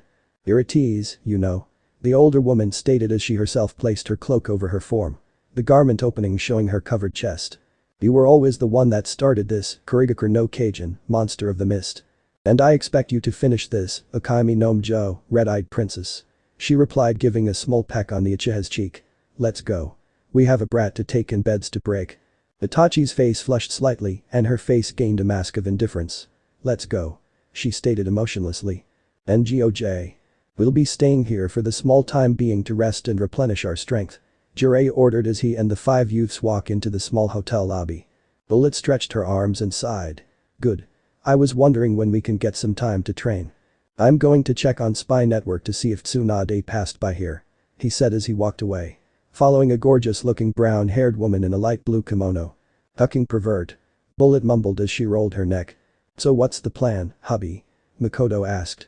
"We can take this time to relax," the Jinchuriki of the QP stated. "I'll ask for our rooms." He volunteered himself. "This bed is comfy," Ragna exclaimed as her back impacted the soft mattress of the bed. Currently wearing just her top and red thong, she placed her arms behind her head and took a deep breath. "You do know we have to share that, right?" Bullet pointed out, looking at the taller woman with an amused smile. "Meh," she shrugged. "We share the same guy," she shot back with a grin. "Agreed." The tan-skinned woman nodded. "I wish I could have joined them though." She pointed to the locked bathroom door. "Don't worry, Bullet. We'll get our turn. And when we do." The golden-eyed young woman grinned. "Ah, shit." Fu screamed as she felt her lover painted her insides white. She moaned as she wrapped her arms around his neck and nuzzled against his cheek. "That was amazing, baby. I aim to please my lovers, Fu-chan." Naruto smiled as he pecked her forehead. The two were under showers that washed away their sweat and the fluid that leaking from the conjoined hips. Makoto was inside a bathtub a few feet away from them, basking in the afterglow from her turn. Feeling two other presences, one carrying the other, inside the bath, she opened her eyes to see her hubby sinking into the tub, with Fu leaning on his right, while the beastkin took his offered left shoulder. I sometimes wonder who the real beast is. The pale tinted haired woman sighed as she felt the groom wrapped her and the mentet in his arms. Naruto chuckled. I'm only a beast to my enemies. And the bed. Fu added with a mummer. Ragna groaned as she slapped her cards on the ground. How the hell do you keep winning? She complained. Jiraiya hasn't returned yet and they were currently playing strip poker under the Blood Edge's advice. She seems to be regretting it now since she's wearing nothing but her thong as her slightly pink-red nipples stood erect. Luck of the devil. Fu grumbled as she looked between her cards and the other players. She's currently wearing a green bra along with an equal-colored female boxer. This isn't so bad, you know. Bullet sighed as she stretched her head. Her pants was gone, thus showing she wearing some risque white-laced panties. Her bra was gone leaving her open white shirt to cover her wrists. I don't know about that. Makoto whined, her ears pressed against her head as she was sitting cross-legged wearing her orange skirt and black thong and was also topless. Naruto grinned. He lost his Horian shirt, thus leaving him in his pants alone. Come now, Ra-chan. He smiled. At least we agreed to be fully dressed before we started this match. Ragna muttered some curses that sounded along like Malbenedij Varma Kormiko Kaj Leopai Sculptita Corpo, damn hot boyfriend, and his godly sculpted body. Namia culpo mi havas kvar belij and virinij nurka me, not my fault I have 4 beautiful women around me. He complimented as she placed his cards down. Suckin', Ragna, suck it up, Ragna. Bullet grinned as she took her shirt off showing her dusty pale nipples and tossed it to the male Jinchuriki's head. Vi Ferris la interconstantin, vi tuj pagos la prison, you made the deal, you're going to pay the price. Ragna estas tormenta perdinto, Ragna's a sore loser. Makoto teased as she took her orange skirt off. I gotta learn that language. Fu sighed as she reached behind and unclasped her bra. Taking it off, she twirled one of the loops around her finger. Time to get naked, Ragna. She teased. Ragna huffed as she stood up and bent forward, grinning as the demon host looked at her swaying wrists. At least I got your attention. She continued to slowly pull her undergarments off. Until the door was knocked upon 3 times. The girls groaned as they slapped the cards down and proceeded to take their discarded clothes to put them on. Naruto put on his shirt and got up after the ladies were properly dressed and made his way to the door after a set of knocks were known at a second time. He opened the door and saw 2 females. One was obviously taller than him. She wears a black cloak with red cloud designs on it and high collar that reached just past her nose. On her back was a fairly large bandage-wrapped weapon with a golden skull as a pommel of the hilt. Naruto can feel the urge to fight in those wide eyes. Besides the taller woman and was slightly forward stood a shorter woman. Her hair was black and seems to be pulled into a loose ponytail within the high collar of her red clouded decorated black robe. But Naruto recognized one thing. Her eyes were that of the Sharingan. Hello, Naruto-kun. It has been a while. The shorter woman greeted. I'm afraid you'll have to come with us. I don't know about that. The male muttered. It is not a request. She stated stoically. Let me get back to you on that. He said closing the door in their faces. Did he just close the door in our faces? Kisum asked raising a thin eyebrow at her partner. It is not nice to close a door before a woman's face. She said as she knocked on the door once again. Hello. Makoto greeted with a bright smile. Itachi's eyes widened by a minuscule but set back to normal in a matter of moments. Good evening. She greeted. We wish to speak to Naruto-kun. One moment please. The beastkin grinned as she slammed the door shut. Naruto. There are 2 weird ladies outside asking for you. Are they selling ramen? He asked. I don't know. Was the reply. The blue-skinned woman felt her brow twitch as she reached for the handle of her weapon. I got your ramen here. She pulled her weapon back and thrust it forward breaking through the door and automatically rushing inside. It's shark flavor. My favorite. Ragna grinned as she pulled her weapon and clashed with the taller one's own. Oh? The shark woman grinned. You pretty strong for a guppy. Hashikage Kisum. What's your name? Ragna the blood-egged. The white tea smirked as she eyed her current opponent. You should be on your guard now. She advised. At that moment, the woman's battle instinct kicked in and she leaped back just as Makoto came down smashing her weapon cross tonfas where she stood. Landing next to the door she grinned. 2 against 1 is kinda unfair. From what we've been told, a fight here is always unfair. Ragna retorted as she leaped at the ex-Kiri Kunoichi.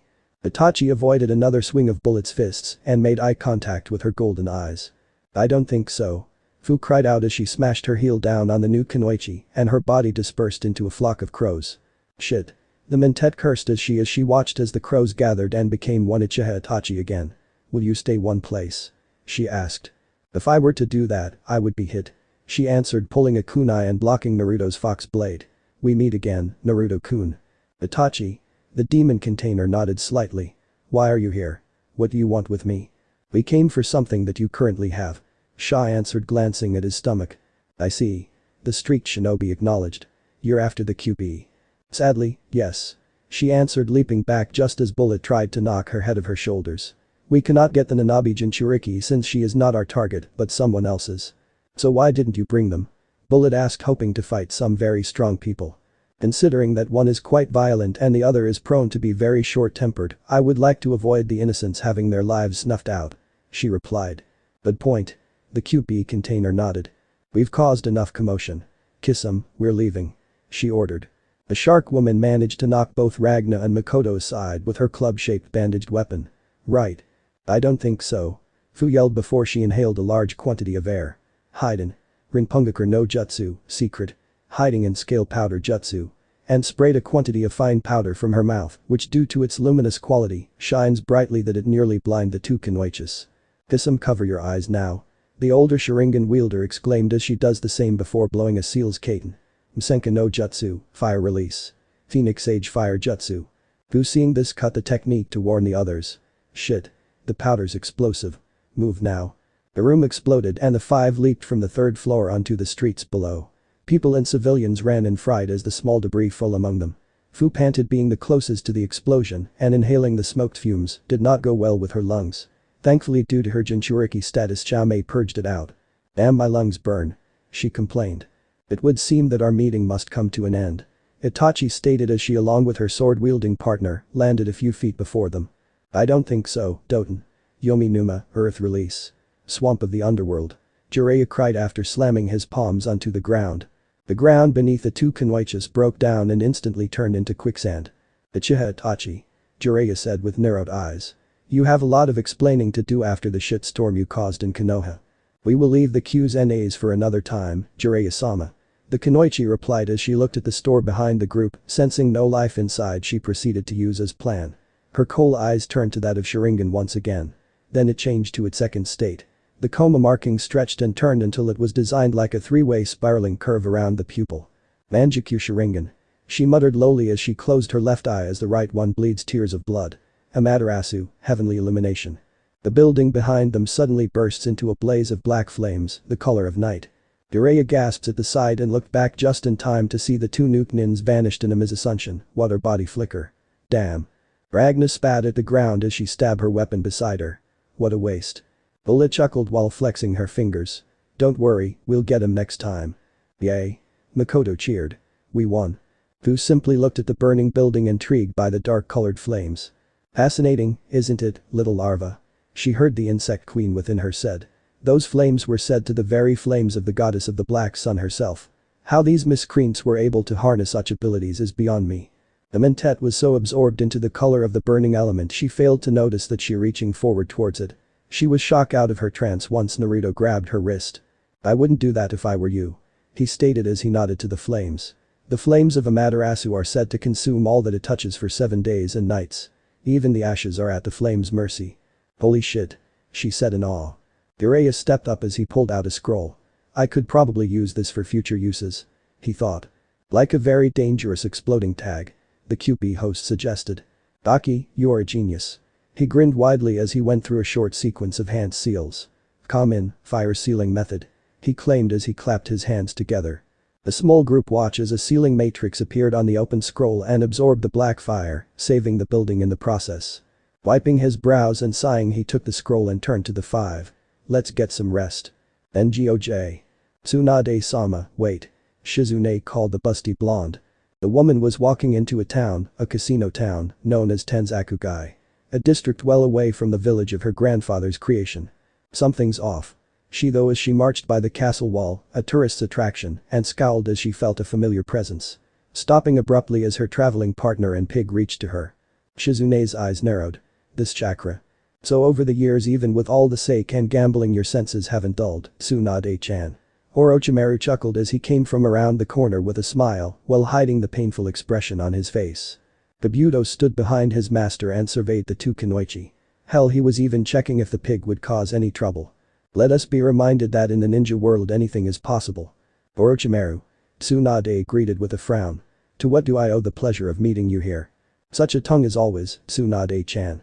He chuckled as his arms twitched and a light sheen of sweat over his face. He seems more damaged than he was in the war times. The blonde woman assessed as she looked at her ex-teammate in whole.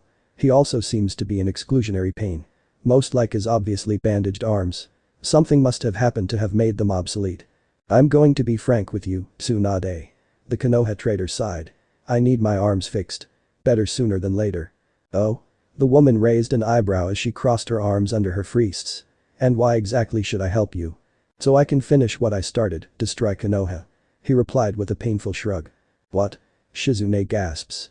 Pulling out a kunai from her sleeves, she set herself to attack as taunton landed by the woman's side, ready to assist her. Shizune, stand down.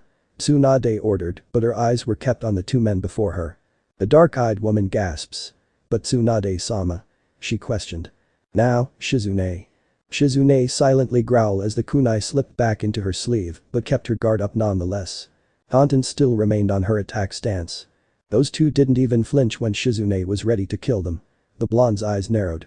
What do you really want, Orochimaru? You're wasting my time here. Just fix my arms that sensei took away from me. The snake Sanin suggested with a smile. So he can take it away from you again? She snorted. Fat chance. He would if he wasn't dead.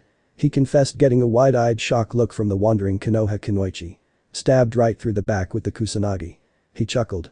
Tsunade's fist instantly slammed against the wall, making a good portion of it to form a rather large spider crack and crumble under force. And that was without chakra. Shit, she's strong. Kabuto commented mentally. Still have the same strength like back in the days, eh Tsunade? You have 5 seconds to leave, you snake. She snarled. Shizune extended 2 kunai from her sleeves as she set herself into a stance as taunting threateningly. 4. What happened with 5? I already counted 5 after the warning. Tsunade replied. 3. We can work this through, Tsunade-chan. The snake Sanin continued. 2. Her knuckles clenched white. I can bring back your dead lover and brother. Tsunade froze. Shizune was silent. Taunton let out an oink that sounded like a gasp. Kabuto smirked. And Orochimaru mentally patted himself on the back. Yakin what? The Shodaime Hokage's granddaughter's voice cracked. Orochimaru allowed a painful yet relaxed smile on his face. That's right, Tsunade-chan. I can bring back your beloved Dan and little Nawaki to you. All you have to do is heal my arms. He proposed. Tsunade-sama, don't do this. The brunette pleaded. What would they say? Not now, Shizune. Tsunade shook her head. Orochimaru-sama. Kabuto called his master, gaining a glance as a response. The snake Sanin nodded. I will leave you to your choice in 1 week. Meet me here when you make your choice. He said as he turned around and walked with the gray-haired young man following him. Shizune. The woman sighed. Wanna get a drink? NGOJ. Welcome to Tanzakugai. Jiraiya grinned as he held his arms wide. The best place in the country. The only reason you're happy is because of the alcohols and brothels. Naruto deadpanned. Don't you know it? He grinned as he walked ahead of the group. An informant of mine told me that they saw Tsunade and her assistant came here 3 days ago. And I know where they are, pervert toad. Jana stated as she emerged from her master's shadow. What the hell? The perverted ninja shouted in shock. Ignoring the human's outburst, she continued. She is currently inside a bar at the end of the town besides the Golden Leaf Casino. Thank you, Jana. Naruto smiled at the childlike Revor. You leave, Naru-sama. She bowed. His nod. The girl vanished into his shadow and looked at the group that he's currently traveling with. Well then, ladies and pervert, let's go. Kid, you gotta teach me that. Jiraiya practically begged. Nope. Was the reply of his deceased student son, causing to cry shamefully. NGOJ. Tsunade slammed another cup of warm sake on the bar table. Another one. She muttered. Ma'am, I think you had enough. The bartender respectfully declined. I said another one. She repeated, leaking a small dosage of kai. Right away, ma'am. He stuttered. That wasn't very nice, Tsunade-sama. Shizune sighed. I'm not in the best of the mood, Shizune. The blonde sighed as she emptied the cup with 1 gulp and placed the small cup. Give him 2 bottles of these. She ordered the bartender. The bartender nodded and went to get what the costumer wanted. Seeing that she got what she ordered, she casually flipped the cork of which went flying somewhere out the window and began to chug the bottle of its contents. Reaching the halfway point, Shizune sighed as she grabbed a bottle from her blonde companion's hand, earning a glare from those brown eyes. "I think you've had enough, Tsunade-sama." The brunette stated firmly despite she being glared at one of the world's most powerful kunoichis. "Give me the bottle, Shizune." Her voice was slightly slurred, but still understandable. "Tsunade-sama, please." Her companion pleaded, which was backed up by the Ninten. "Shizune, I am warning you." She began. "You should listen to the young lady, Tsunade-hime." Jiraiya came into the bar rubbing his forehead. Apparently, he was the one that was hit by the cork. Both women turned, and the blonde was slightly surprised of seeing yet another teammate of hers.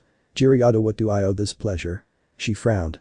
"Nice to see you too, Tsunade-hime." He replied with a playful grin as he sat on the stool beside her own. "I'm actually here to look for you." "We are here to look for you," Naruto corrected as he sat beside the brunette woman. "And who are those kids?" Tsunade asked, now seeing that her ex-teammate was not alone. "These are a small group that was gathered for this mission in case if we get into some trouble," he replied, motioning to the 5 youths. Tsunade, however, simply snorted as she grabbed the second bottle and flicked the cork off. "So you brought a bunch of kids with you in a mission for what? Show them how to have an orgy?" She joked, then her face turned serious. "Cut the crap, Hirogama. Why are you here?" Jiraiya's face turned serious as well. "I'm here to bring you back and to become the Gon Daime of Konohagakure," he stated. "With backup, of course." He motioned to the 5. "Me Gajno's Tuckers, I win Tuckers." Ragna grinned as she walked and sat on the groom's lap. "What did you girls just do?" he asked, looking at the 3 other young women at the table glooming. "Oh, you know. A little game of rock paper scissors," the white tee replied offhandedly. "And I won." She grinned. "Congratulations." He smiled, then turned to the blonde. "As you've been told, we were asked to bring you back." "And why should I?" She raised an eyebrow. "Hiruzen-sensei's dead," Jiraiya reported sadly. "Killed by Orochimaru during an invasion. And judging by your lack of reaction, you look like you've been told." Bullet pointed out as she stood behind Naruto and wrapped her arms around the space between the Blood Edge's back and the shinobi's stomach. She may have lost a bet to sit on his lap, but she persevered through the bet to lean against his back. Smiling as she pressed her fists against her beau's back and heard a light growl from the white tee, she was very pleased. "So what did he want?" Tsunade's eyes narrowed slightly at the golden-eyed white tee. "He wanted his arms fixed," she said dismissively. "Just like that?" Fu asked. Shizune was about to reply, but Tsunade cut her off.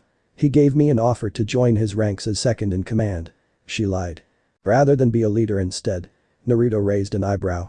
"A woman of your caliber seemed to fit the role of a leader better." The Sho-Daime's granddaughter snorted. "Being a Hokage is a fool's dream." Blue-violet tinted eyes narrowed. "Excuse me?" "You heard me, brat." Tsunade waved him off. "Hokage is nothing but a wasteful time.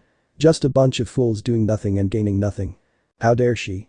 Kushina's voice bellowed in her son's mindscape. "She does not know that pain and sacrifice a leader goes through every second of his or her life." "So you mean to tell that all Hokages are fools?"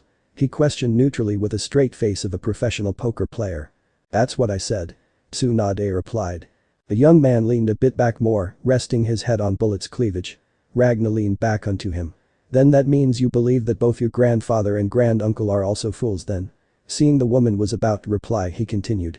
"Then that also means that your teacher, Hiruzen, was a bigger fool too, since both your foolish grandfather and granduncle promoted him as Hokage as well." Seeing the angry look, he grinned. "Then I guess even Minato, whom you saw as a little brother, was also a fool." He chuckled. "I mean, he wasted his life sealing a giant fox inside a child over 15 years ago." "Shut up," she said.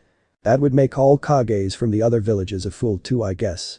I mean, they are leaders of their own village and Yarwat. A woman with drinking and tax problems, right?" He chuckled. "I mean, both your parents must be rolling in theirs graves knowing that you failed at some point in your life." "Shut the tuck up," the blonde shouted, smashing the counter with her fist as she stood upright and glared balefully at the Jinchuriki. "Just who the tuck do you think you are to judge me? Uzumaki Naruto, genin of Konohagakure and the person that can kick your sweet face and bring it back home." Tsunade was mentally shocked that this little brat is in Uzumaki. "You don't have red hair," she pointed out with an annoyed look. "Yeah." He shrugged as much as the 2 ladies allowed him. "I have blonde hair accompanied with red and black streaks." He grinned. "How about a deal, my dear?" "What?" she asked, her anger still in her voice. "Me against you?" he offered. "I win, you come with us to become the Gon Daime Hokage. And when I win?" she challenged. "If you win," the young man corrected as Ragna snuggled up to him. Even if we were ordered to take you back, we'll simply report that you were hard to find. Aki, what the hell are you doing? Jiraiya asked. His mission. Bullet replied. I'll pay off all your debts, give you the best message in your life, I'll help you return your body to its prime, and if Taunton wants, I can turn her into a biological Magu, devil arm. And what is a Magu? Shizune asked. A Magu is a weapon of demonic origin, created by Makai's first Mau, Demon King. He stated that Makai should be known as the most powerful of the 3 separate factions, and created 666 different Magus, ranging weapon from projectile types, trap types, dimensional shifting types, armor types, and biological types. He explained. Looking at Taunton he continued. What we were lacking is the biological types and only hands full were made. What I'm proposing is Taunton become one at her own free will. Yuhi. She allowed her head to tilt to the side. Yes, it will be very painful process, but the result will be satisfactory. Now if you'll excuse me, I have to beat Busty MC. Blonde here. He nodded his head at Tsunade's direction. Pervert. She growled. I'm a guy and I'm attracted to women. You're the one wearing a kimono that screams look at my chest. He defended as he gently patted Ragna's lap so she can get up, Bullet leaning off him and stood up as well. Well, let's get this show on the road. Tsunade stood from her seat. Outside. Was all she said before leaving the bar. Naruto simply followed the older woman while twirling with the lock of hair he gained from Kuretsuchi. Wake up, Makoto. Fu nudged a sleeping young woman. Apparently she was asleep. Tsunade stood at least 15 feet away from the Konoha genin while cracking her knuckles. I'm going to be done with one finger. She stated while pointing her right trigger finger up. Arrogance will get you killed.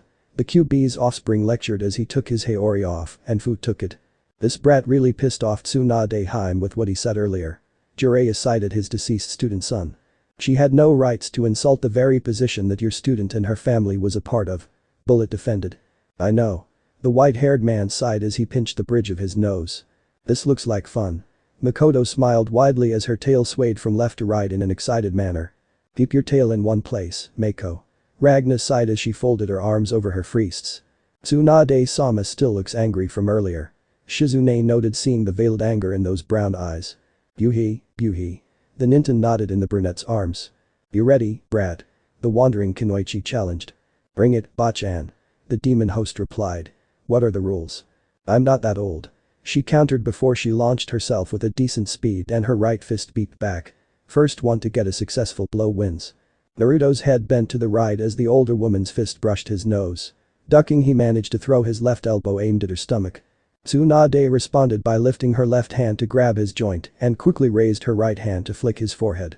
Naruto managed to bend his back as he felt the wind rush over his face when the blonde woman missed and leaped back. Tsunade frowned, she was hoping this genin was all talk and no action. A streaked blonde rushed at her with his left palm out. The blonde woman noted a small bowl of chakra, but it felt dark. Her body moved on autopilot and smashed her right fist into the ground, creating a fissure and sending a crack towards the youth. The demon container, who was not ready for the action, lost his concentration as he tripped forward. Shit. He cursed as he threw the black bowl into the sky and it erupted into an explosion that would make an advanced explosion tag pale in comparison. Quickly rolling the fall off he raised his leg to kick the female Sanin's head. He was successful in the attack and sent the woman into the bar, crashing through the wooden wall. Tsunade-sama. Shizune cried. Naruto stood there waiting for the woman to come out. Not bad, kid. Tsunade said as she stepped out of the small rubble patting off dusts and wood chips. A deal's a deal, brat. She sighed. I'll go back to your damn village and become the Hokage. Good. Naruto nodded. Jana. Hi, Narusama. The Reavor replied as she rippled out of his shadow. Find the loan sharks and pay off Tsunade-sen's debts. And if they refuse to accept the payment? She asked. The Jinchuriki simply shrugged. Deal with them however you see fit. Hi, Narusama. The child bowed as she sank back into the shadows. Ami. He called as said arch Reavor came out. Hi, Naruto-sama. She kneeled. Take Tsunade for preparation of the restoration technique. He ordered. As you wish. Ami stood and nodded as she motioned for the blonde Sanin to follow her. That was not part of the deal. The blonde woman stated as she stood next to him. True. He agreed. But you still need those debt collectors off your back despite you becoming Hokage. They'll be going through some loopholes in order for you to pay a larger sum of money than you originally had to. The woman nodded agreeing with that fact. And the restoring of my youth.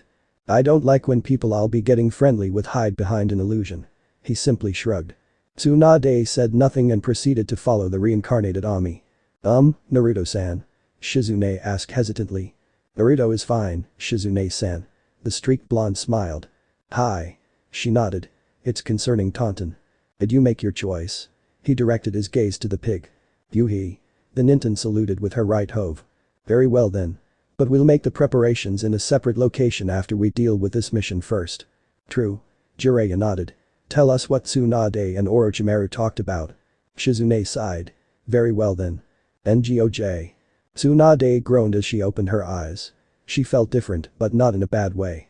In fact, she felt stronger, more durable, younger, and naked. She sat up quickly holding the sheets over her chest. That decision came with a price when she felt her head swim. Welcome back to the land of the living, Tsunade-san. Ami greeted her from the side. Ami, if I recall. The woman replied with a nod. Correct. The purpleette nodded. You seem to have gone through the operation better than I assumed. She admitted. Waving to a mirror she gestured. Please look at the results of the transformation. Jashin-sama took it upon herself to make this through. Jashin? She thought. Is that the goddess that crazy woman was talking about? She mentally shook her head as she turned to look at a full-body mirror. The results were astounding. She looked younger, maybe around her early 20s. Her hair retained its blonde color but was accompanied with streaks of red and black and 2 bangs of silver, framing her face down to her collarbones. The diamond on her forehead also changes. It was jagged and was slightly larger with red and black intervals coming from the center. Her eyes took more of a honey brown color and she noted that her ears were slightly pointed. Looking down at her chest she noted a marking of sorts on her chest between her cleavage. It was brown with green accents on it. Earth. She thought, remembering when her grandmother used to show her runic seals and their meaning. She then noticed that her frieze still remained the same size but looked fuller and plumped. Clasping them and giving them a gentle squeeze, she stifled a moan as her finger dragged over her light pink nipples. Plump. She mentally raised an eyebrow as she looked at her behind. Ooh. Mama likes. She grinned as she saw that her rear was nice, round and firm with a bit of jiggle. Seems twerkable. She noted. I see you like what you see. Ami chuckled, not even bothered by the naked now younger woman's nudity. Oh I do. She cooed, her voice sounding smooth like silk and sweet like honey. How long have I been out anyway? She asked turning to Ami. About 3 days. She the Revor responded as she handed the revitalized woman her clothes. So that means I have to meet the snake tomorrow. Tsunade summarized as she pulled a white V-back panties and the band snapped against her waist. Pulling up her pants she continued. But don't worry, I have a plan.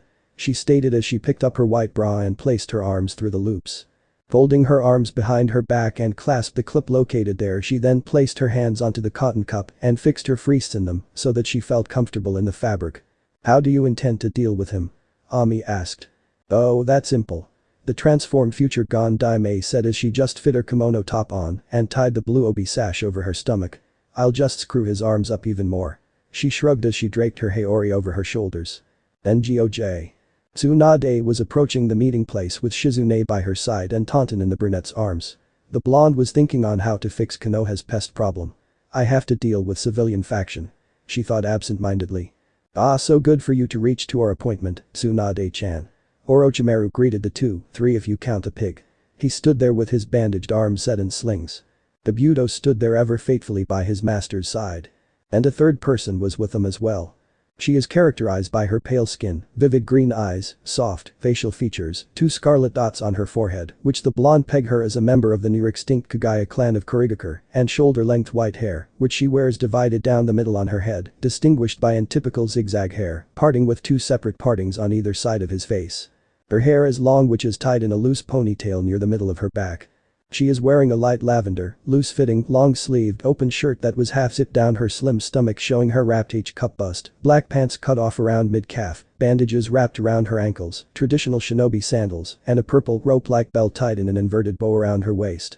She also wore 2 red tube-like hair ornaments, one on either side of her head, securing 2 locks of her silvery white hair.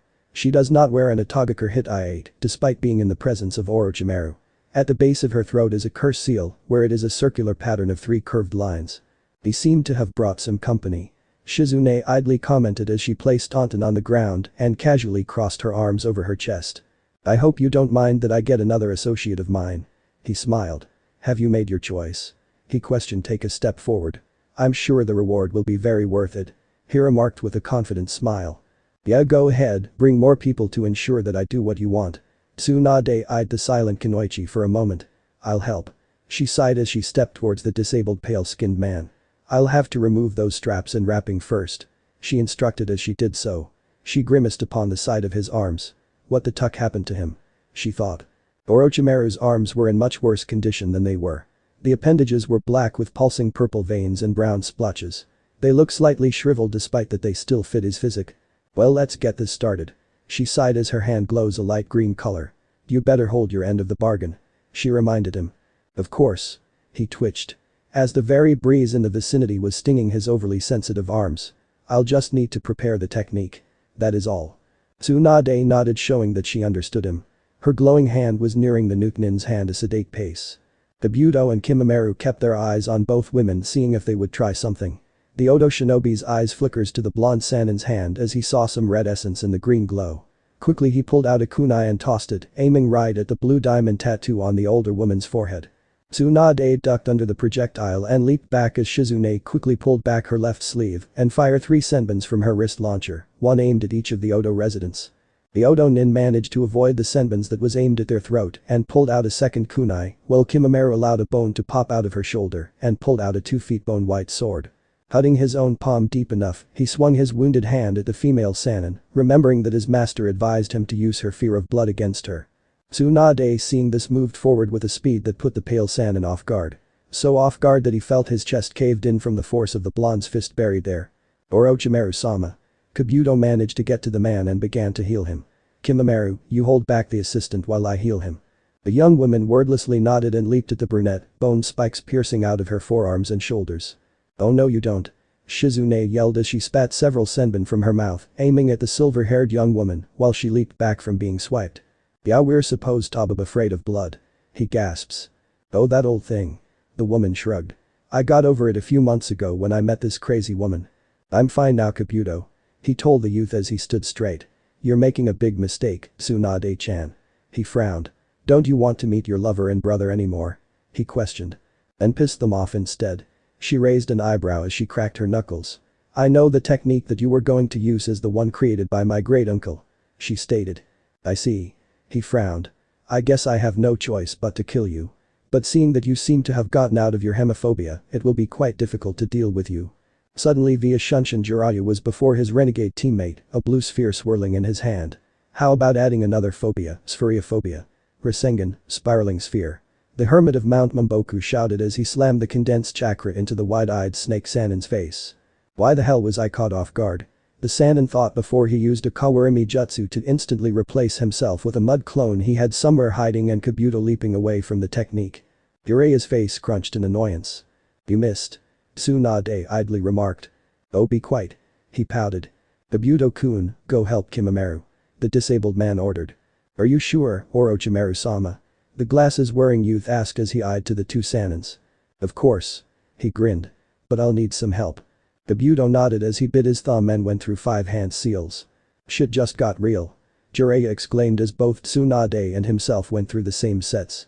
Uchiha no jutsu. The 3 cried out. 3 large plumes of smoke erupted within the vicinity. You have a lot of nerves to summon me, Orochimaru. A deep voice hissed violently as the smoke is blown away to reveal a very large and gargantuan snake. He easily towered over Castle regardless of his long and powerful body slightly coiled up. He was colored purple and had black rings running down intervals on his body. He had massive fangs, though they were arranged in a way similar to that of a constrictor snake instead of a viper or other venomous snake species, presumably carrying venom in them from the way they were designed, and green eyes. He also had 4 horn-like protrusions on his head. My apologies, Manda-san. Orochimaru spoke, giving the large purple snake the idea that it was the pale-skinned man that summoned his serpentine mind almighty greatness.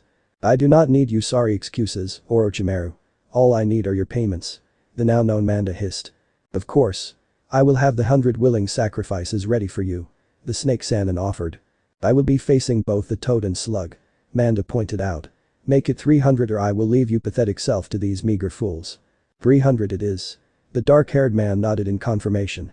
Orochimaru, are you sure that Manda-san should be summoned? Kabuto whispered low enough that not even the giant snake's advanced hearing could have picked up. Do not worry, Kabuto-kun. His master mouthed. I have everything under control. With a nod the young man went to aid the female Kagaya member against Tsunade's assistant.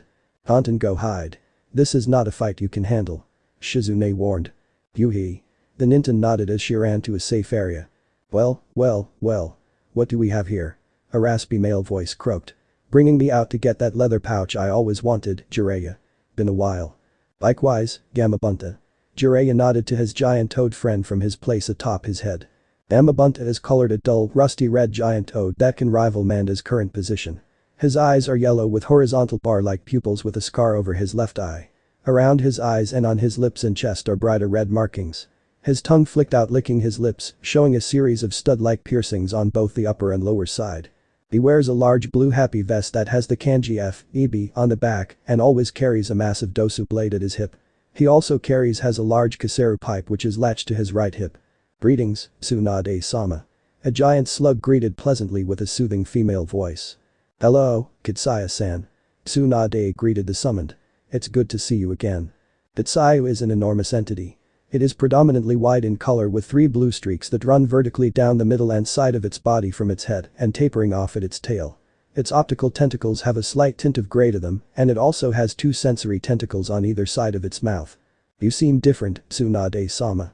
She noted as eye stalk swayed slightly to the left. I'll explain to you when we have the time. But for now, let's kick that fasthole's ass. The woman stated. As you wish, Tsunade-sama. The giant slug acknowledged. Tsunade nodded in thanks her personal summon. Now get ready. She warned as she sees the snake boss coiled its muscles. Get ready, Bunta. Jiraiya warned. You got it. Gamabunta shouted pulling out his blade and leaped just as the giant purple snake did. Kitsai-san. Tsunade shouted as she clapped her hands and transferred her chakra to the giant slug. Right, Tsunade-sama. The slug nodded before folding back slightly and shooting a wide spray of yellow liquid from her mouth. Manda managed to avoid Gamabunta's initial strike, but had to borrow underground to completely avoid Kitsaya's attack. The goop hit the ground where the snake boss dug under and gave off a lot of steam. NGOJ. Shizune ducked low just as the bone-white blade was aimed for her neck passed by. Leaping back to avoid a few kunais that Kabuto threw her way, she went through some hand signs and inhaled deeply. Ninpo. Dakijiri, ninja art. Poison mist. She blew a thick purple mist from her mouth at the two. This is getting me nowhere. The brunette thought. Not bad. Kabuto commented walking out of the venom mist with almost no issue. Impossible. Shizune gasps taking a step back as she readied her senbon launcher. Himameru. The Kunoichi leaped out of the mist like a missile launched from its silo. The brunette instantly shot spray of senbon at the rushing Kagaya member and saw that the projectiles were being blocked.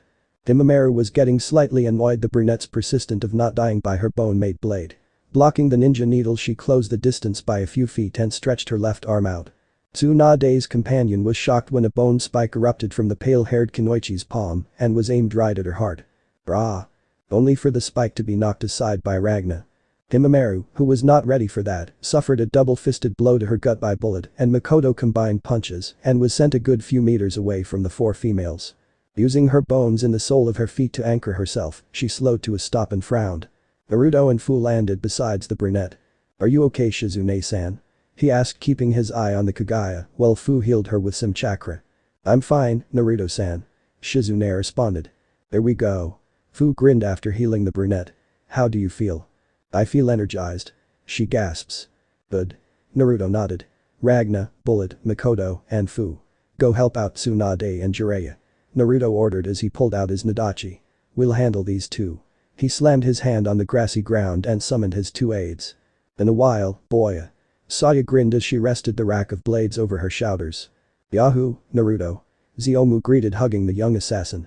Alright girls, let go. Ragna shouted leaping towards the 3 summons with Fu, Bullet and Makoto behind her. You will not interfere with Orochimaru-sama's fight. Kabuto claimed leaping towards the white tea, his chakra blades formed over his hands. Unfortunately he was intercepted and tackled by a pink ball of flesh named Taunton. Yuhi. The pig shouted after bouncing off the glasses wearing Nin. You rejected piece of bacon. He yelled, swing his chakra shrouded hand at the airborne pig. Back off. Bullet shouted, swinging her leg down from an axe kick, successfully hitting him in the chest. He felt 2 more hits hit his stomach, his wide eyes seeing the Nanabi Jinchuriki and the Beastkin were the ones that delivered the blow, sending him crashing into the ground. Let's go. Fu said before she and the 2 other young women made their way to the giant fights. Naruto just parried a strike from the bone-manipulating Kunoichi's sword. She must have a very dense skeletal structure to take on his Ama-sensei's gift. The QB host awed as he clashed against the Kunoichi once again. He then ducked just as a spray of purple-tipped senbums flew where his head was hitting the ex-Curie resident in the chest and shoulders. The pale-haired young woman didn't even flinch as the needles simply pricked her skin and fell seconds later. Damn. Shizune cursed as she glared at the emotionless expression Kunoichi. Let's keep you on your toes. Saya laughed as she swung her lightning sword down in a downwards arc, making the Kunoichi leap back from the lightning element that sparked from the blade. Just as she landed her instincts kicked in and her body jumped high just as an ice spire broke out below her. Using this she jumped off and landed on the ground with a crouch. Xiaomu leaped at the older female and swung her weapon down as Saya pulled out both her ice and fire sword. The three females clashed and parried another's attacks. Xiaomu swung from below as Saya swung from the sides. The Kagaya noted the QB host coming from above with his Nadachi swinging down. Frowning, she expelled a multitude of 2-meter bone spikes from her back, arms, legs, and chest and turned like a deadly spike top and managed to knock the blades away from her. She leaped back to get some space and stared at the four before her. "You're strong." She acknowledged the four as rectangle markings began to carve their way over her skin. "She has a cursed seal." Naruto frowned. "This has gotten more fun." The silver-haired kitsune giggled. Shizune just reloaded her senbon launcher and aimed it at the cursed seal wielder. Retracting the bones back into her body, she pulled out a short sword and pointed at the Jinchuriki. "What is your name?" "Wouldn't be better to give your name first?" The streaked blonde shot back. "Kagaya Kimimaro." She replied after a moment of silence. "Uzumaki Naruto." He introduced himself. "You have gained my interest, Uzumaki Naruto," she stated. "Amabunta, pass me some oil." Jiraiya shouted as he went through a set of handheals. "You got it," the Toad Boss said before his cheeks bulged. "Heitan. Gameu Enden, fire release." "Toad oil flame bullet." Jiraiya shouted, spraying a hot spray of fire on his summoned friend oil spray, creating a hot burning blob of fire, hurtling towards the snake boss. "You foolish pieces of waste." The snake sneered. "Orochimaru. Gyuten. Tatapa, wind release." Great breakthrough. Both the snake Sannin and snake summon blew a storm-rated wind at the fire release technique and managed to blow it back. "Shit. Kitsayu." Tsunade ordered. "Hi, Tsunade-sama." The slug responded by leaping at a surprising height and slammed down with the full weight of her body. "Doten. Chikuk no no Cabe, wall of the Earth King." A large thick earthen wall that seems to have taken the shape of a castle's own rose to block the powerful wind technique and blocked it. "So you managed to block it?" The giant purple snake sniffed. "No matter, you will not be able to defeat me." "Baruzu Famgu, Hell's Fang." Ragna shouted, slamming her left fist that was engulfed in a blood-red-like flame and slammed into Manda's midsection, causing him to bend forward. "Bixade de Bingu, Meteor Dive Piasuj Jai Suru, Piercing Engage." Makoto shouted, slamming her right fist down on the snake boss summon as bullet slammed an enflamed right gauntlet fist onto Orochimaru's back. "Brah!" Gamabunta shouted as he slammed his blade down, pinning Manda's mouth on the ground. "Ha! That's what you get for looking down on your opponents," he exclaimed. "You will pay for this, you toad." Manda hissed as he vanished into a plume of smoke. "Damn." The boss toad cursed as he sheathed his blade. "Well, Jiraiya. I'm gonna see you around. You owe a big steak dish for this." "You got it, Bunta." The Gama-Sannin grinned. The toad boss nodded and he bursts into a plume of smoke. Orochimaru got up and instantly launched his tongue at the toad Sannin. Jiraiya saw the muscular appendage launched at his direction and found himself replaced with Fu, who grabbed the snake's tongue with her right hand. "This is disgusting." She groaned as she tugged the pale-skinned man's tongue hard and beeped her left hand back, her skin tone turning black as night. "I can't get away." The snake Sannin thought as the blackened fist smashed into his face. "Furakami Hantei Ken, Black God Judgment Fist." The Mentet yelled, sending the Konoha traitor away and slammed against the ground with enough force to bounce away in a direction. Chapter end. Alright, that's it for today's video guys. Let me know in the comments section how was the story, and also don't forget to like, share and subscribe. I will meet you in another video. Peace out.